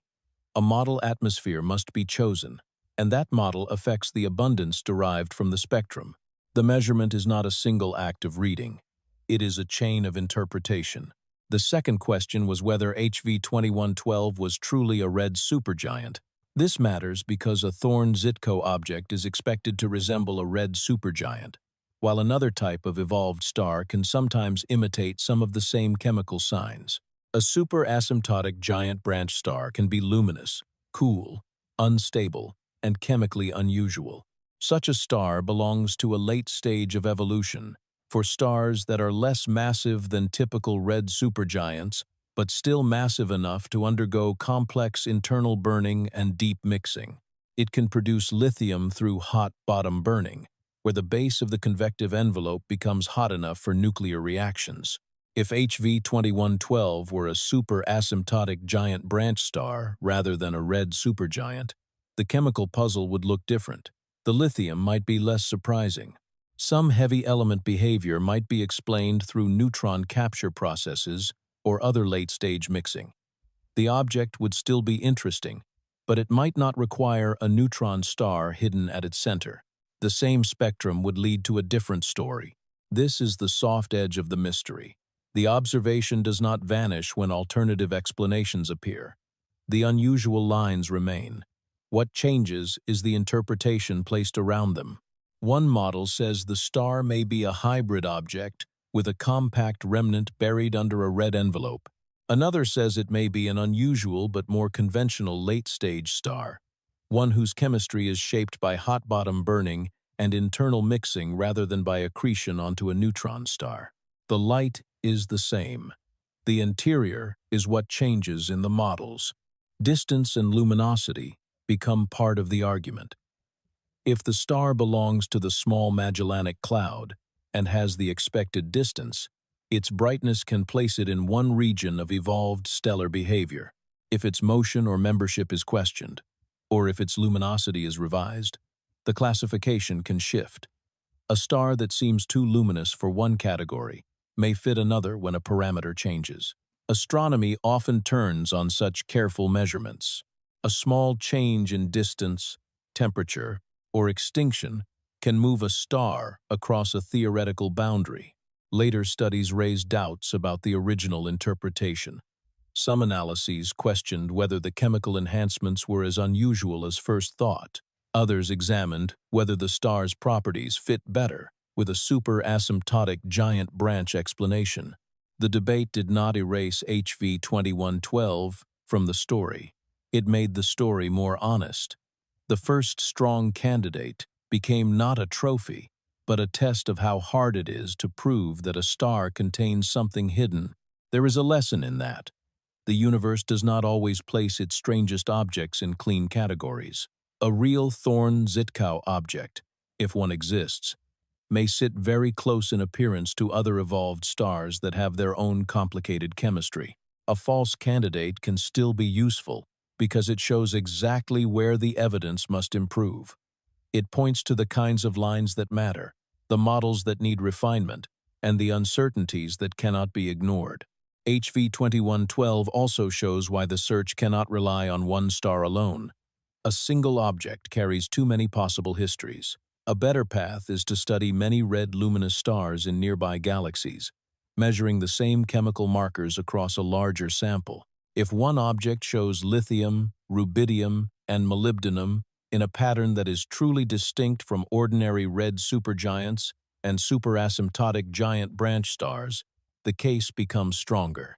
If several such objects appear with related properties, the argument changes again. Patterns across populations can speak where one spectrum remains ambiguous. The candidate remains valuable because it gave the theory a place in the observational sky. Before that, Thorne Zytkow objects could be described through equations, formation channels, and predicted chemistry. HV 2112 made the question more immediate. It suggested that the search was not empty. Somewhere among the red stars of nearby galaxies, the right chemical pattern might be waiting. Whether HV 2112 itself is the object is less certain than the importance of the hunt it sharpened. There is also a quiet beauty in the scale of the attempt. The suspected neutron star, if present, would be only a few tens of kilometers across. The envelope hiding it would span a region larger than planetary orbits. The galaxy containing it is 200,000 light-years away. Yet the argument rests on narrow lines in a spectrum, faint marks in light gathered by a telescope on Earth. From those lines, astronomers try to infer a stellar corpse buried inside a living giant in another galaxy. That is not a small act of imagination. It is also not free imagination. It is constrained by physics, by measurement, by competing models, and by the refusal to claim certainty too soon. HV 2112 sits in that careful space. It is not proof. It is not nothing. It is a red star whose light once seemed to carry the chemical whisper that a neutron heart might be hidden inside. The search continues because the idea remains possible. A true Thorne Zytkow object may look ordinary until its spectrum is read with enough care. It may not announce itself with a flare. It may wait among dusty red stars, changing slowly, losing mass, and carrying at its surface the faint chemical memory of matter that once fell too close to a neutron star. For now, HV 2112 is best understood as a doorway rather than a destination. It opened the observational chapter of the story. It showed what a candidate could look like, how difficult the evidence would be, and why every answer would need to survive comparison with other kinds of evolved stars. The next step is not to believe the candidate too easily. It is to understand the imposters well enough that a real hidden neutron star would have nowhere left to hide. The hardest part of finding a hidden neutron star is that nature has more than one way to make a strange red star. A spectrum that looks unusual does not belong automatically to one explanation. It belongs first to the star that produced it, and evolved stars have long memories, complicated interiors, and several ways of moving processed material into view. The possible imposter is not a false star. It is a real kind of star with its own difficult physics. The most important imposter is the super-asymptotic giant branch star. It occupies a narrow and unsettled region of stellar evolution between lower mass stars that end their lives as white dwarfs and more massive stars that proceed toward core collapse. It is not as simple as an ordinary red giant and not as massive as a typical red supergiant. It can be cool, bright, swollen, and variable. It can lose mass. It can have a deep convective envelope. In a telescope image, it can sit close to the same visual territory as the kind of star that might hide a neutron core. Inside such a star, the structure is different from a Thorne Zytkow object. There is no neutron star at the center. There is no compact remnant feeding on falling gas.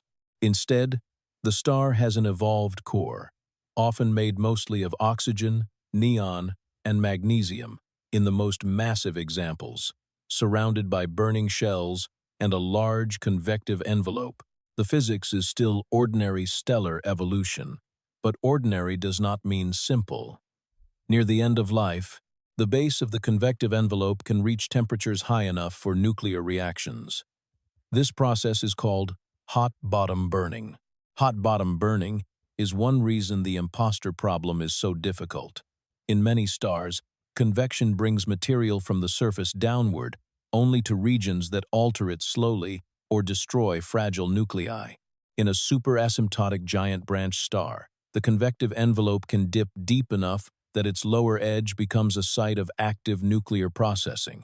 Material circulates from the surface down to hot inner layers, reacts there, then rises again. The envelope itself becomes involved in burning.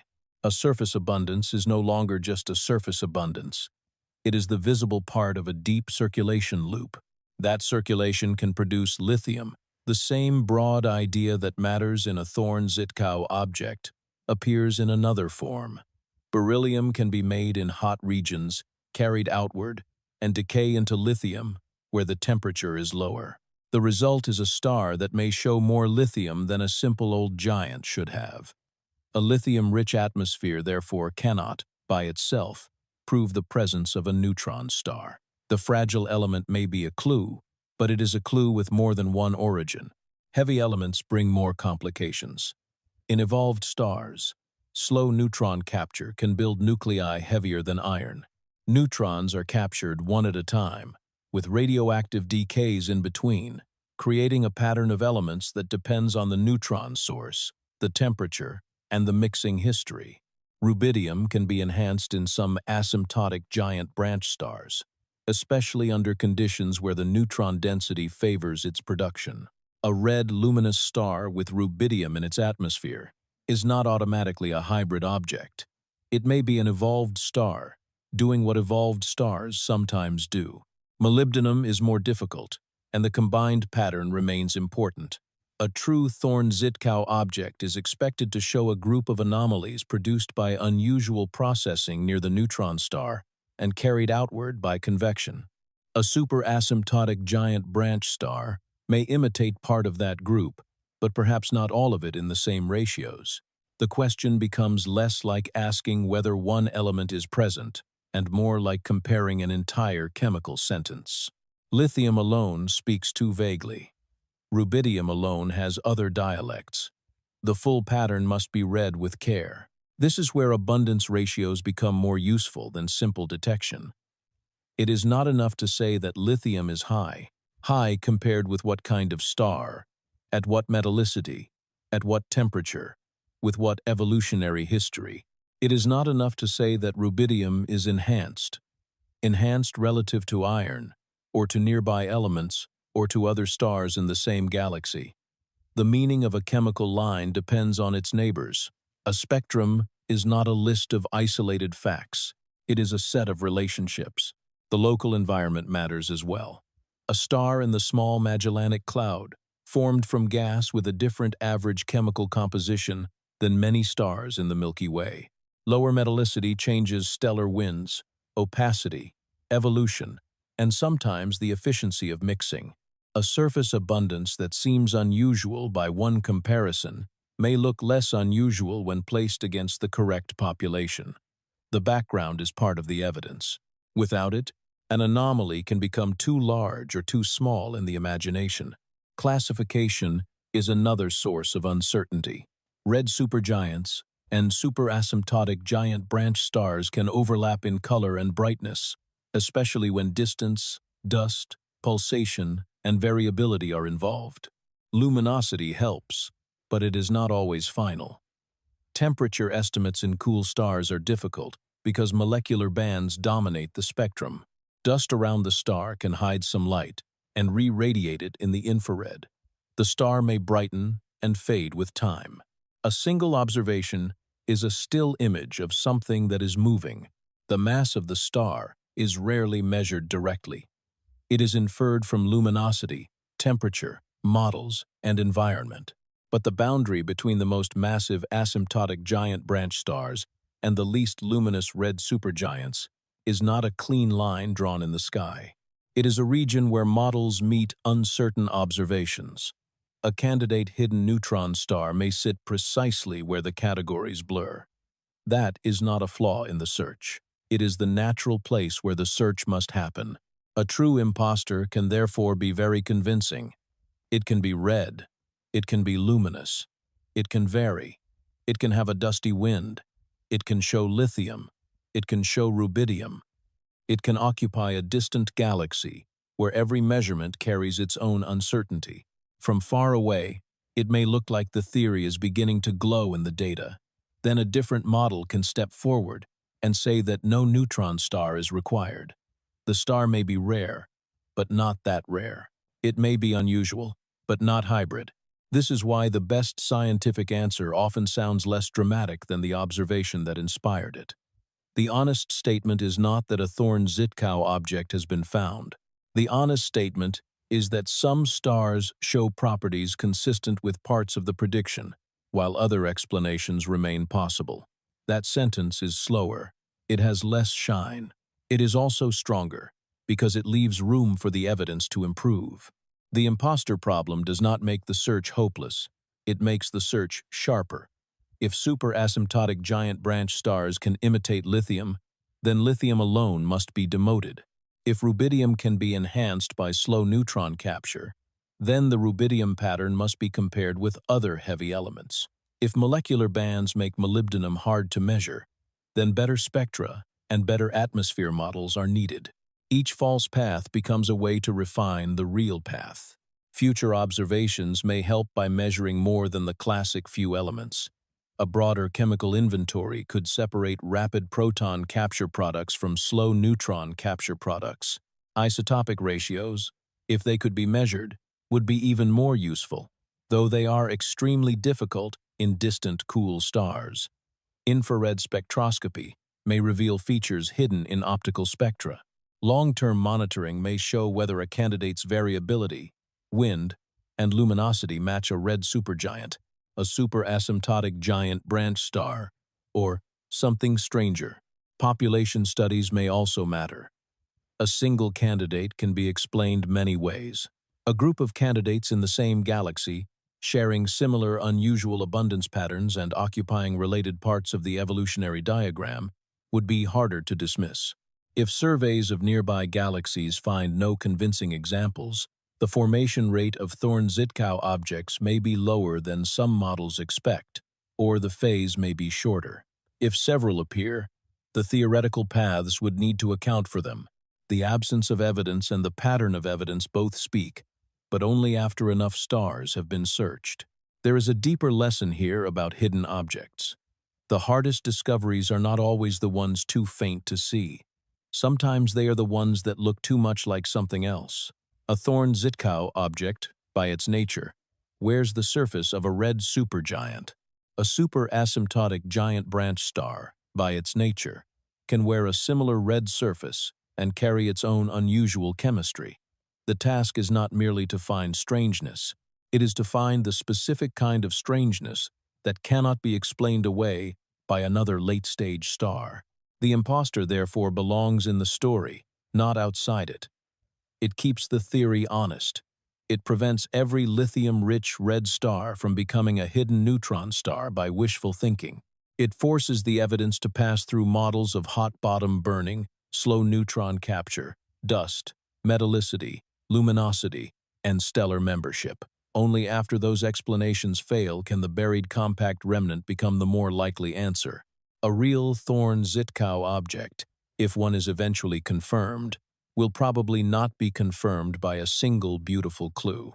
It will be confirmed by the closing of many quieter doors, not a normal red supergiant, not a super-asymptotic giant branch star, not a measurement error, not a line blend, not an unusual but ordinary mixing episode. What remains, after enough patient exclusions, may be the hidden neutron heart. Until then, the search lives in uncertainty. Not empty uncertainty, but useful uncertainty, the kind that holds several physical possibilities in view at once. HV 2112 and stars like it are valuable because they sit at the edge of those possibilities. Their light asks whether the chemistry of a red star can be produced by known late-stage evolution or whether somewhere beneath the envelope there is a compact remnant changing the rules. The impostor problem slows the story down, which is exactly what it should do. A star with a neutron core should not be accepted quickly.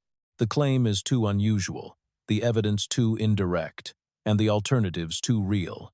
The surface may be red and quiet. The spectrum may be suggestive, but the universe is allowed to be complicated without being a Thorne Zytkow object every time. Only after the imposters are understood does the original idea become more interesting. The question becomes not whether strange red stars exist. They do. The question is whether one of them carries a history that no ordinary giant can carry. A history of two massive stars, a supernova, a swallowed remnant, a convective envelope, and a hidden furnace, leaving its marks at the surface. That is the standard the evidence must meet. The path toward a Thorne Zytkow object may be older than the final swallowing event suggests. It is tempting to imagine the story as a simple sequence. One massive star dies and becomes a neutron star. The companion later expands into a red supergiant. The red envelope grows large enough to engulf the compact remnant.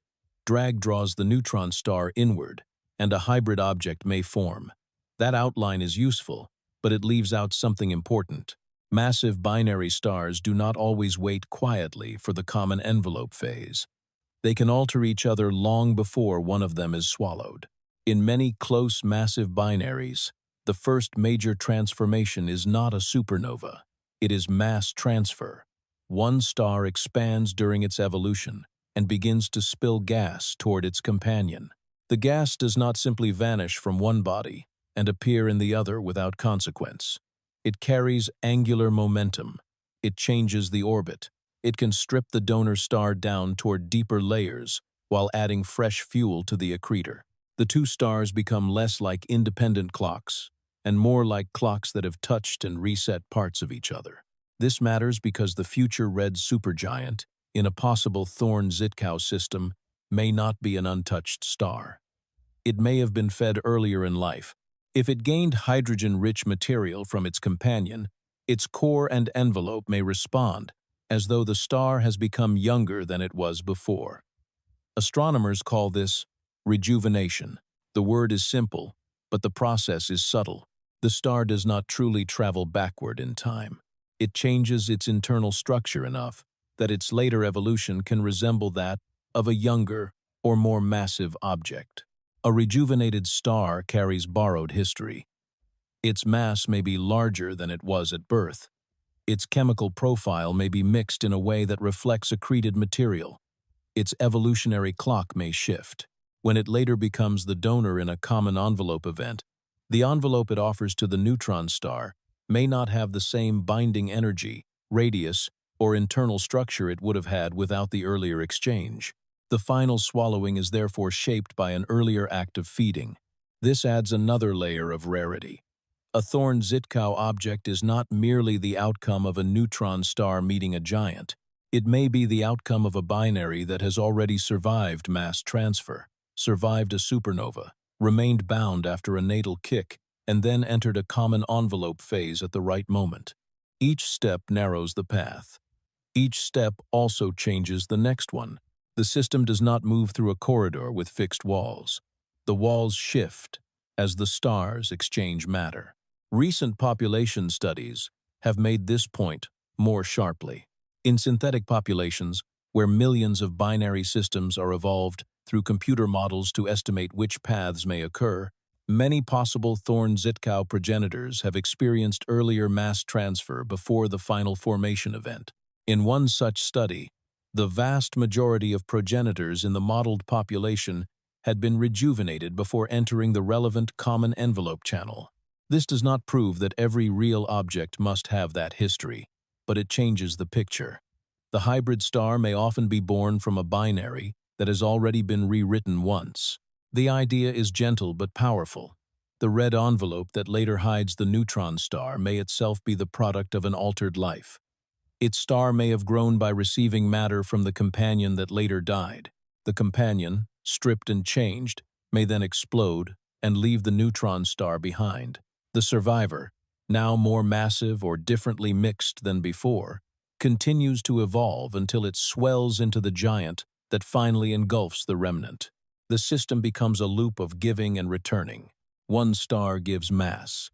Later, its dead core is swallowed by the star it helped change. This is not a dramatic reversal. It is binary evolution doing what binary evolution often does. Stars in close pairs share more than gravity. They share material, spin, and fate. A star that seems single at the end may contain evidence of an old partnership not only in a hidden neutron core, but in the structure of the envelope itself. The object is a merger product, but the merger is only the final visible act of a longer interaction. Rejuvenation also affects whether the common envelope ends in merger or ejection. An envelope that has been altered by earlier mass transfer may be bound differently to the core. If it is less tightly held, the inspiraling neutron star may eject it more easily, leaving behind a compact binary instead of a Thorne Zytkow object. If it remains bound enough, the neutron star may continue inward. The same earlier exchange that prepares the system can also make the final hybrid harder to form. Binary evolution rarely offers one clean consequence. This is why formation rates remain uncertain. A population synthesis calculation must choose assumptions. How efficiently does mass transfer occur? How much matter is lost from the system? How much angular momentum leaves with it? How strong are supernova kicks? How efficiently is orbital energy used to eject a common envelope? How long would a Thorne Zytkow object remain visible if it forms? Each answer changes the predicted number of objects in a galaxy. A small change in one uncertain process can move the result from several possible objects to almost none. The uncertainty should not be read as failure. It is a map of the physics that matters. Common envelope evolution is one of the hardest phases of binary stellar evolution to model because it involves three-dimensional gas motion, gravity, heating, cooling, and mass loss across large ranges of scale. Rejuvenation adds another layer because it changes the star before the envelope phase begins. The progenitor is not a simple red giant placed next to a neutron star in isolation. It is a star whose past interactions have already shaped the envelope that will later decide the outcome. There is a quiet human analogy here, though the star itself has no intention and no memory in the human sense. Some lives carry consequences from earlier exchanges so deeply that the final event cannot be understood alone. The red giant's envelope, in this picture, is not just the stage on which the neutron star arrives.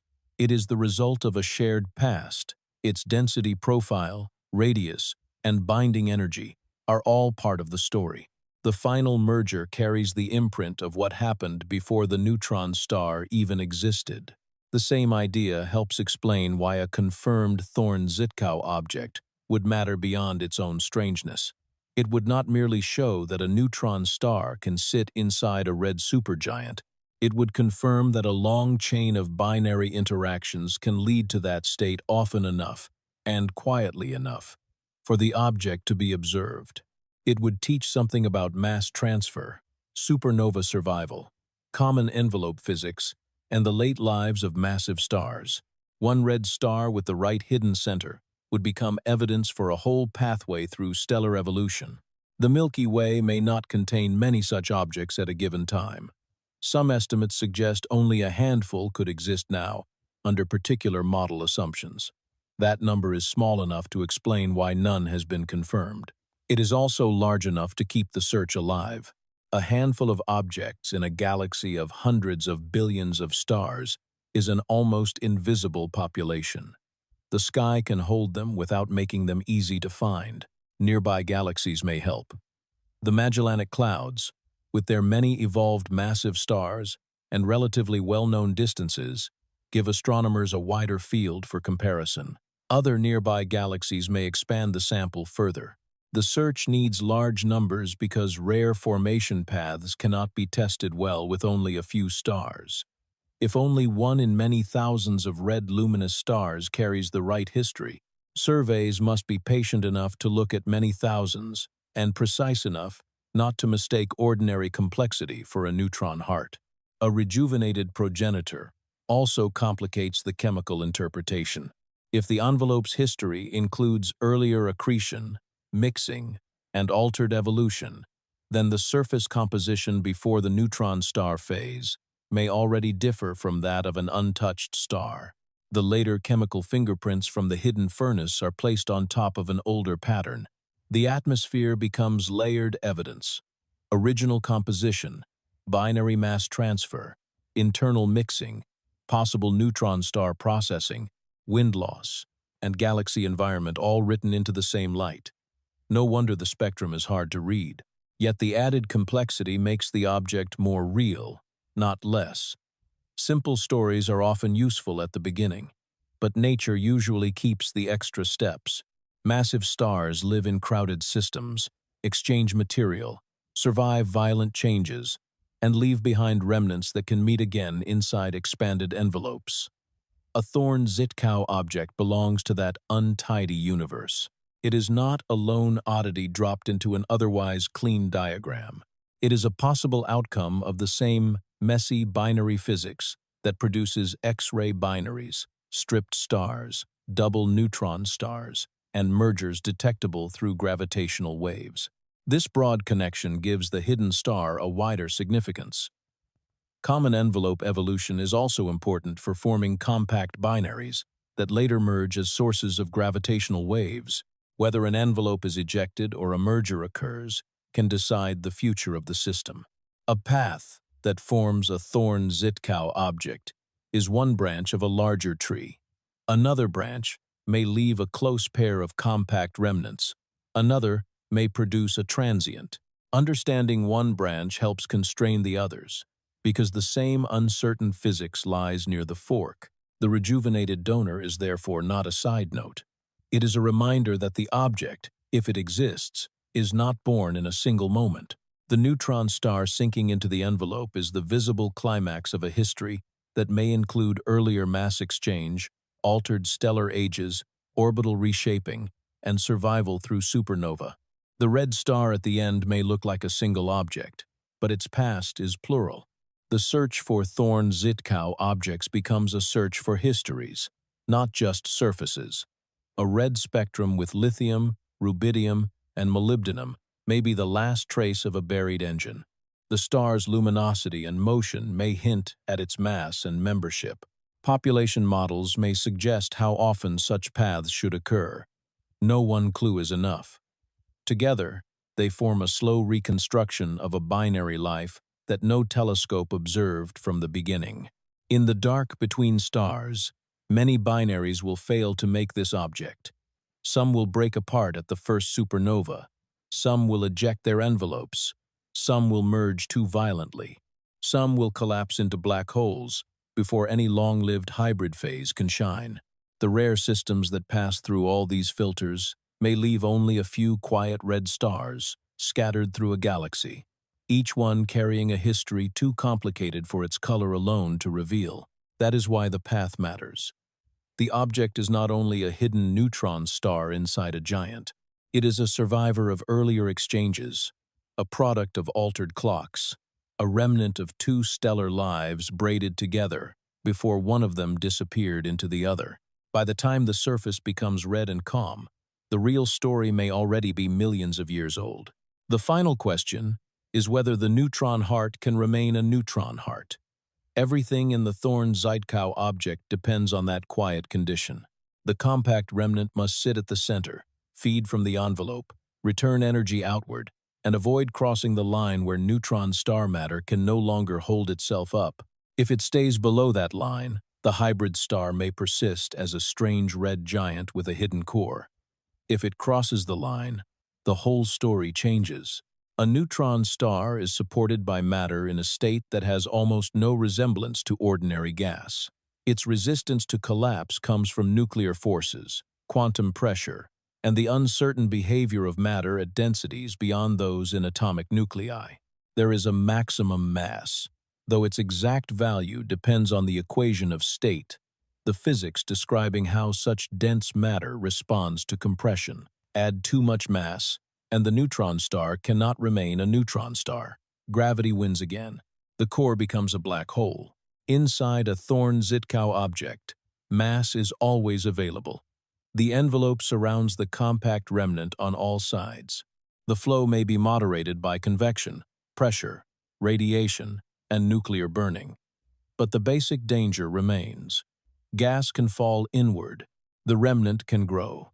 A stable phase, therefore, carries its own ending inside it. The same accretion that powers the hidden star can also move the neutron star closer to collapse. Older pictures allowed the object to survive for long enough to be observable, perhaps for many thousands of years or more, under favorable conditions. In that view, the neutron star accretes slowly enough, or the envelope regulates the flow effectively enough, that the hybrid star becomes a genuine phase of stellar life. It may be rare, it may be temporary, but it lasts long enough for its surface chemistry to change, for its red envelope to shine, and for a telescope in a much later age to notice its spectral clues. Other pictures are less forgiving. If accretion near the center is too efficient, the neutron star may gain mass rapidly. Neutrino cooling can allow gas near the compact object to lose heat without driving a strong explosion that would clear the environment.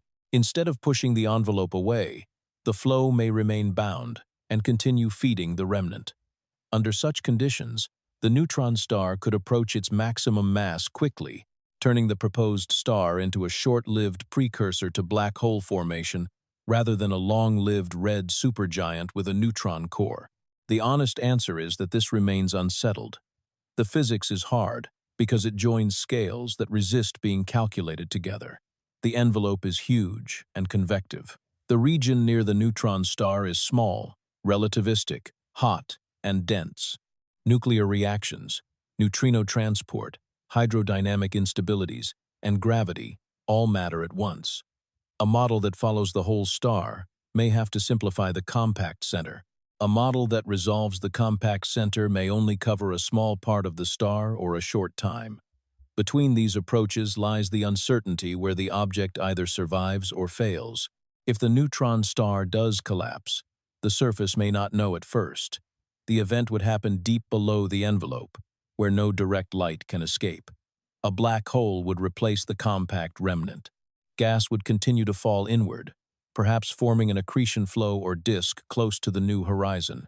Energy might be released in outflows or jets, depending on rotation, magnetic fields, and the structure of the surrounding gas. The envelope above could respond slowly or violently. It might be ejected. It might collapse inward. It might produce a faint transient, a failed supernova-like event, or in some cases a much brighter explosion. That range of possibilities is part of the reason the final fate is so interesting. A Thorne Zytkow object may not end as a quiet red star simply fading. It may be connected to some of the difficult transient events that appear in modern sky surveys, events that do not fit neatly into ordinary supernova categories. Some may be dimmer than expected, as if a massive star failed to explode in the usual way. Others may be powered by central accretion after a compact object forms. The connection is not proven for any single event, but the pathway is plausible enough to keep theorists looking. There is also the possibility that the object never becomes a long-lived Thorne Zytkow object at all. The neutron star may enter the envelope, sink inward, and collapse before a stable red supergiant phase can be established. In that case, what seemed like a candidate star class might instead be a very short transitional state. The name would still describe a physical configuration, but perhaps one that nature passes through quickly, like a doorway rather than a room. The difference matters for observation. A doorway is much harder to catch. This changes the meaning of rarity. A rare object may be rare because formation almost never happens, or it may be rare because formation happens but the phase is brief. Those are different truths. If the pathway is uncommon, then the sky contains few examples because few systems ever reach it. If the phase is short, then many systems may pass through it across cosmic time, but only a tiny number are visible at any present moment. A galaxy can produce an event repeatedly and still hide nearly all of them from a single human era. Time-domain astronomy may become important here. Traditional searches look for red stars with unusual spectra, treating the Thorne Zytkow object as a quasi-stable object to be classified. Modern surveys also watch the sky repeatedly, looking for changes, stars that brighten, fade, erupt, vanish, or behave in ways that do not match ordinary variability. If some embedded neutron stars collapse into black holes inside envelopes, their endings may appear as transients rather than as quiet chemical candidates. The search may therefore have two faces. One face reads spectra of red supergiants. The other watches for the death of the hidden core. Large telescopes will help the first search by measuring faint chemical lines in distant red stars with better precision. Better atmosphere models will help separate true abundance patterns from line blends and molecular confusion. Infrared instruments may reach features that optical spectra struggle to isolate. Surveys of nearby galaxies will expand the number of evolved massive stars that can be compared. A true Thorne Zytkow object may eventually stand out not because one element looks odd, but because an entire set of properties leaves ordinary explanations with too little room. Gravitational waves are less straightforward. A quiet neutron star inside a red supergiant would not necessarily produce a strong gravitational wave signal, but compact object mergers, envelope interactions, and later black hole formation belong to the same wider family of binary evolution problems that gravitational wave astronomy has made urgent. Every uncertain common envelope outcome affects predictions for compact binaries. Even a hidden red star with a neutron core is connected, indirectly, to the question of how dead stars find each other, merge, and leave signals across spacetime. The future of the object, therefore, points both inward and outward. Inward, toward the dense center, where accretion decides whether the neutron star survives. Outward, toward surveys and models that decide whether astronomers can distinguish a real hybrid star from every impostor. The object is a meeting place for many uncertainties, and that is why it remains alive in the literature after decades. It is not confirmed, but it is not easy to dismiss. It sits where several branches of astrophysics touch. There is a counterintuitive softness to that position. The universe may contain objects that are neither fully stable nor immediately destroyed, neither common enough to catalog easily, nor impossible enough to discard. They occupy intervals. They leave partial traces. Their existence must be inferred from chemical lines, unusual luminosities, missing companions, rare transients, and models that improve slowly.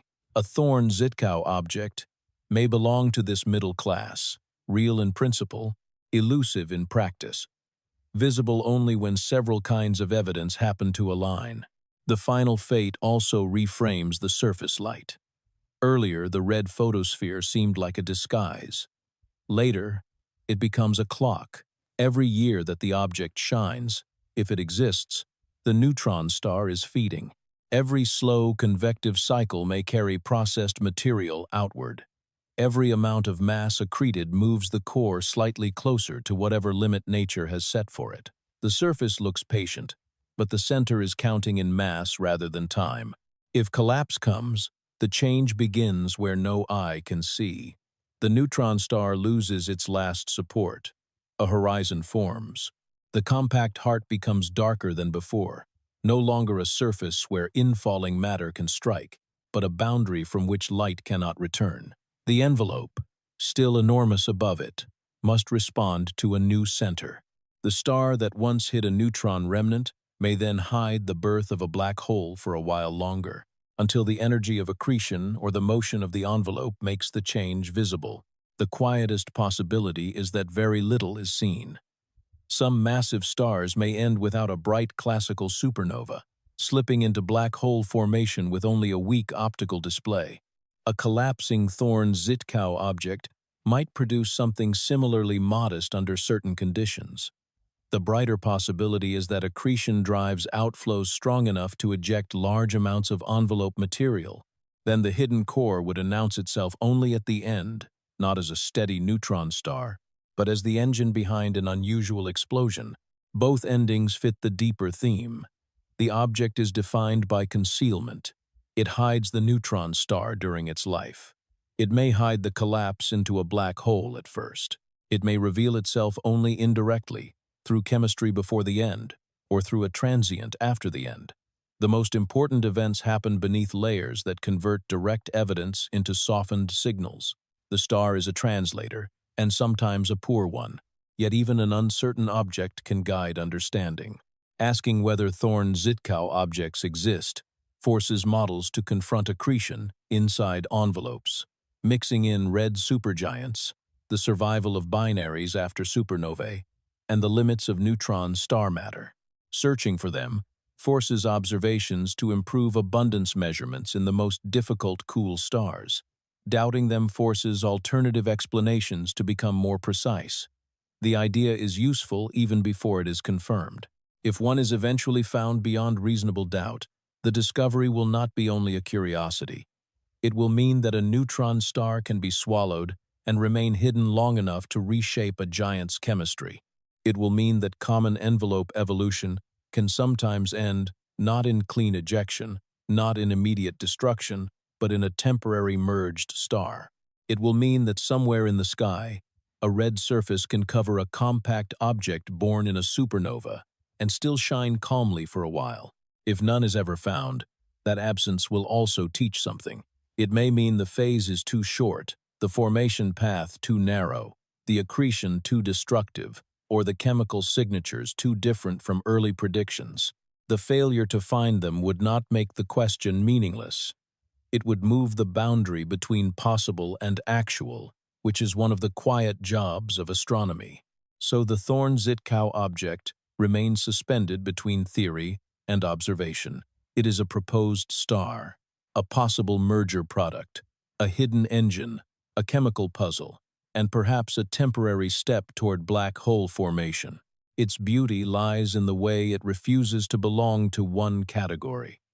It is born from two stars, shines as one, and may end as something darker. The last image is not an explosion, though an explosion may come. It is a red star in a field of red stars, ordinary, until its light is unfolded. Beneath the photosphere, beneath the convective envelope, beneath the chemical traces slowly carried upward, for a time, feeds in silence.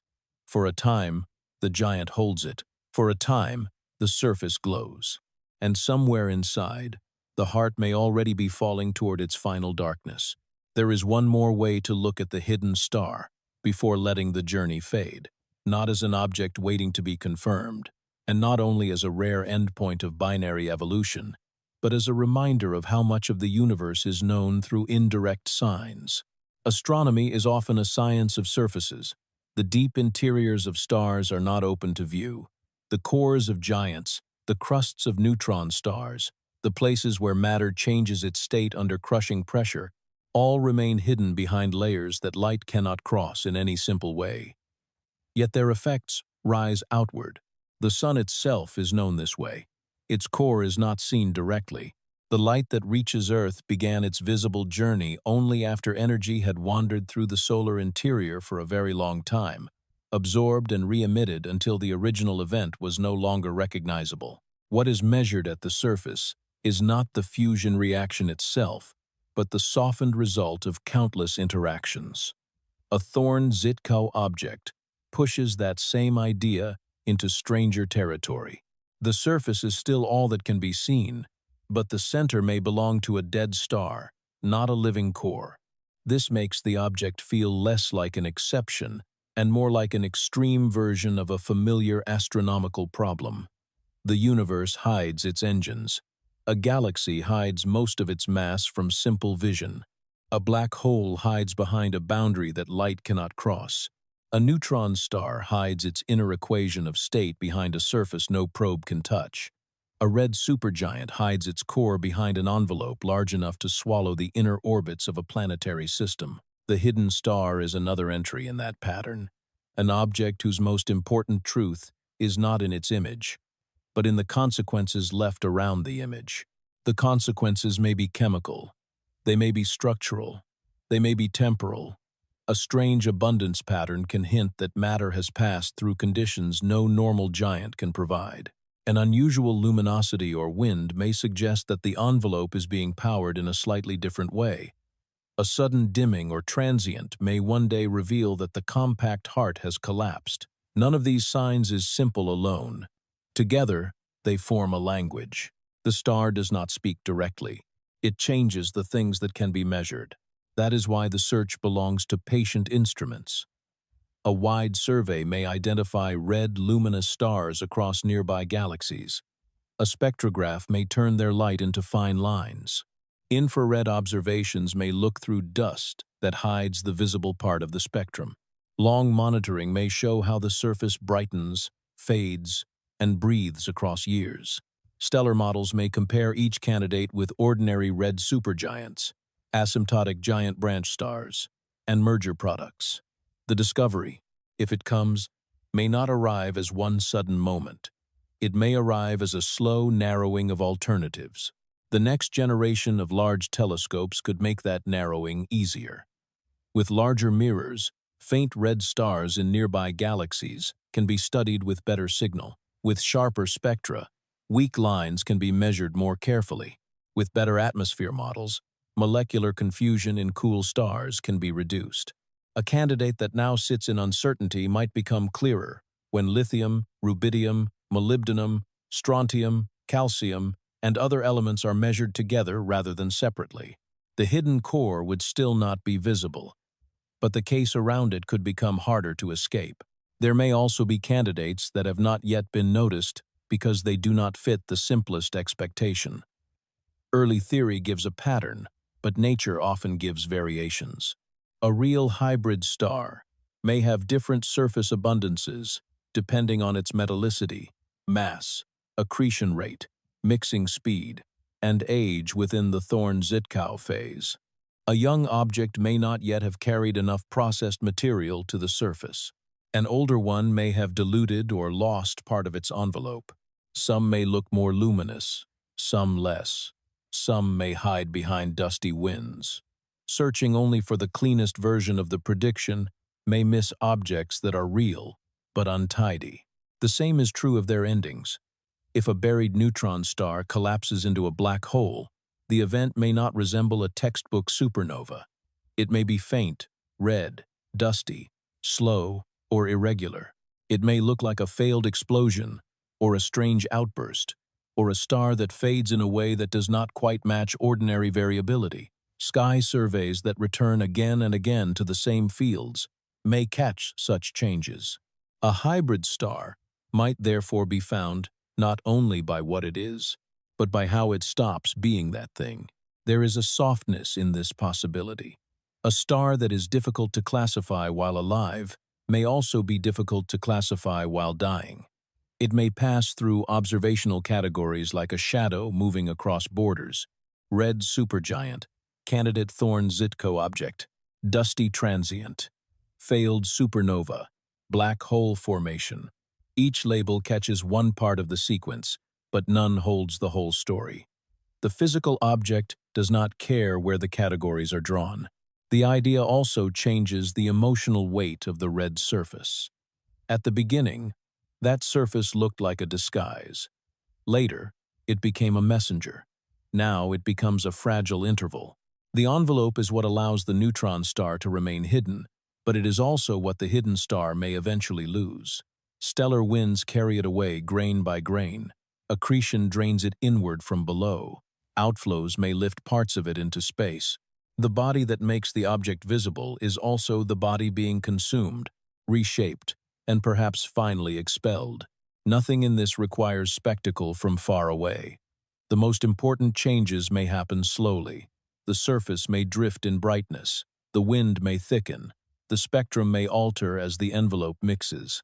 Over centuries, the star may move through states that no human observer could follow from beginning to end.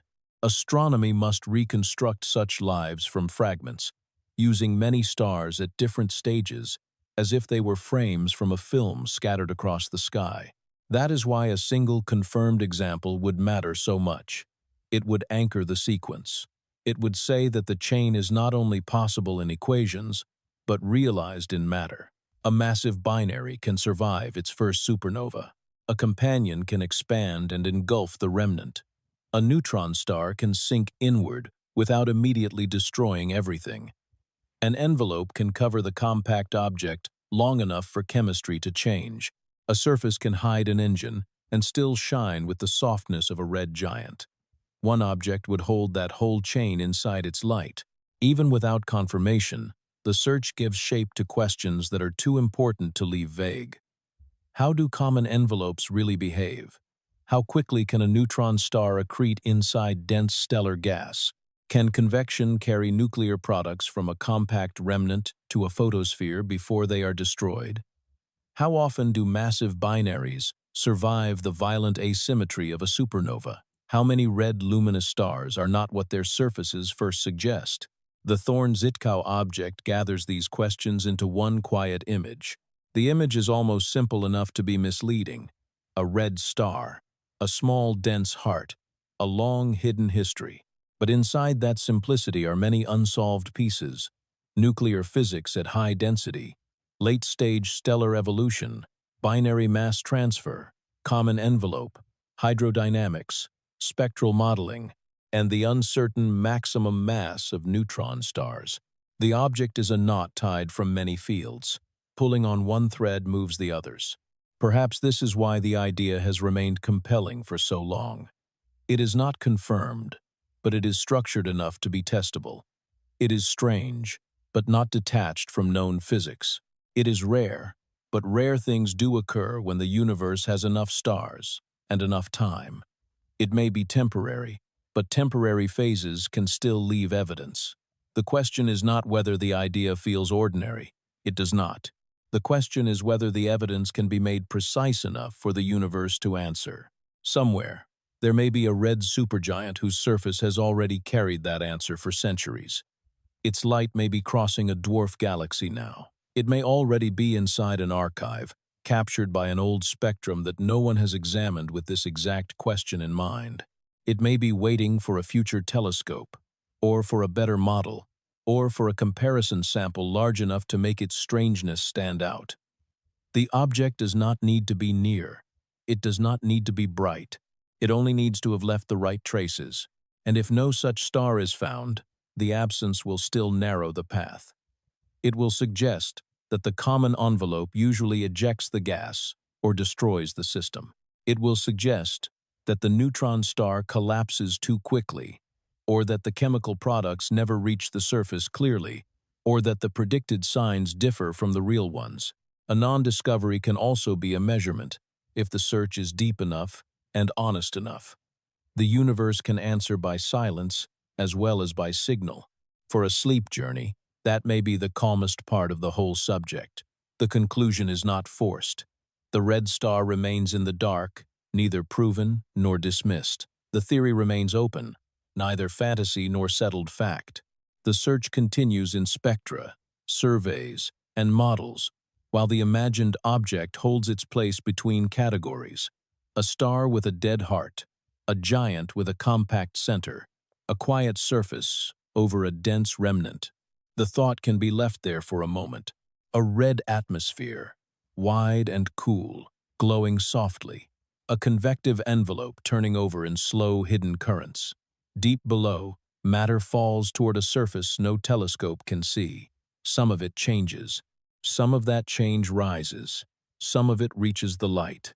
Across the dark, the light travels outward, carrying only the faintest memory of what happened inside. The universe often works this way. It does not reveal the center first. It lets the surface shine, and asks the observer to listen carefully to what the surface cannot quite hide. There is no need to force the star into certainty before the evidence is ready. It is enough to leave it as a careful possibility, one of those scientific ideas that waits at the edge of what instruments can presently decide. The idea has a shape. It has a formation path, though narrow. It has predicted signatures, though difficult to measure. It has candidates, though contested. It has endings, though many of them remain hidden behind the same envelope that makes the object possible. That kind of uncertainty is not empty. It is a quiet room where better questions can gather. Each new survey of red supergiants changes the room a little. Each improved model of common envelope evolution changes it again. Each measurement of neutron star masses, each better atmosphere calculation for cool, luminous stars, each new transient that refuses to fit ordinary categories adds another small piece to the boundary. The Thorne Zytkow object may be rare, but the questions around it are common to many parts of astrophysics. So the hidden star can be left not as a solved object, but as a lantern held inside the fog of stellar evolution. Its light is not bright enough to clear the fog. It only shows where the fog is deepest. Around it are the late lives of massive stars, the violence of supernovae, the fragility of binaries, the strange strength of neutron matter, and the patient work of spectroscopy. The object gathers them without resolving them too quickly. Far from the center of the star, the red light continues outward. It leaves the surface slowly, softened by the long passage through gas, no longer carrying the sharpness of the hidden engine below. It crosses the wind around the star, then the darker space beyond, moving away from the giant and into the wide silence between stars. Behind it, the object remains what it has been throughout this journey, partly known, partly hidden, a red envelope, a possible neutron heart, a history of two stars folded into one body. Nothing about it needs to hurry. The surface can glow for a while longer. The wind can drift away grain by grain. The spectrum can hold its narrow marks, waiting for some distant telescope to divide the light and read what the eye alone could never see. And beyond that one star, the galaxy keeps its other secrets. Red giants age in loose clusters and faint dwarf galaxies. Stellar remnants travel through dark orbits. Old binaries carry memories of mass exchanged long before any observer existed to notice them. Some paths end in bright explosions. Some end quietly. Some may pass through brief hidden states, visible only as traces. For now, let the image grow simple again. A field of stars, one red point among many, a surface glowing softly in the dark. Beneath it, if the theory is right, a small, dense heart rests under layers too vast to see through, turning falling matter into heat, chemistry, and time. The light moves on.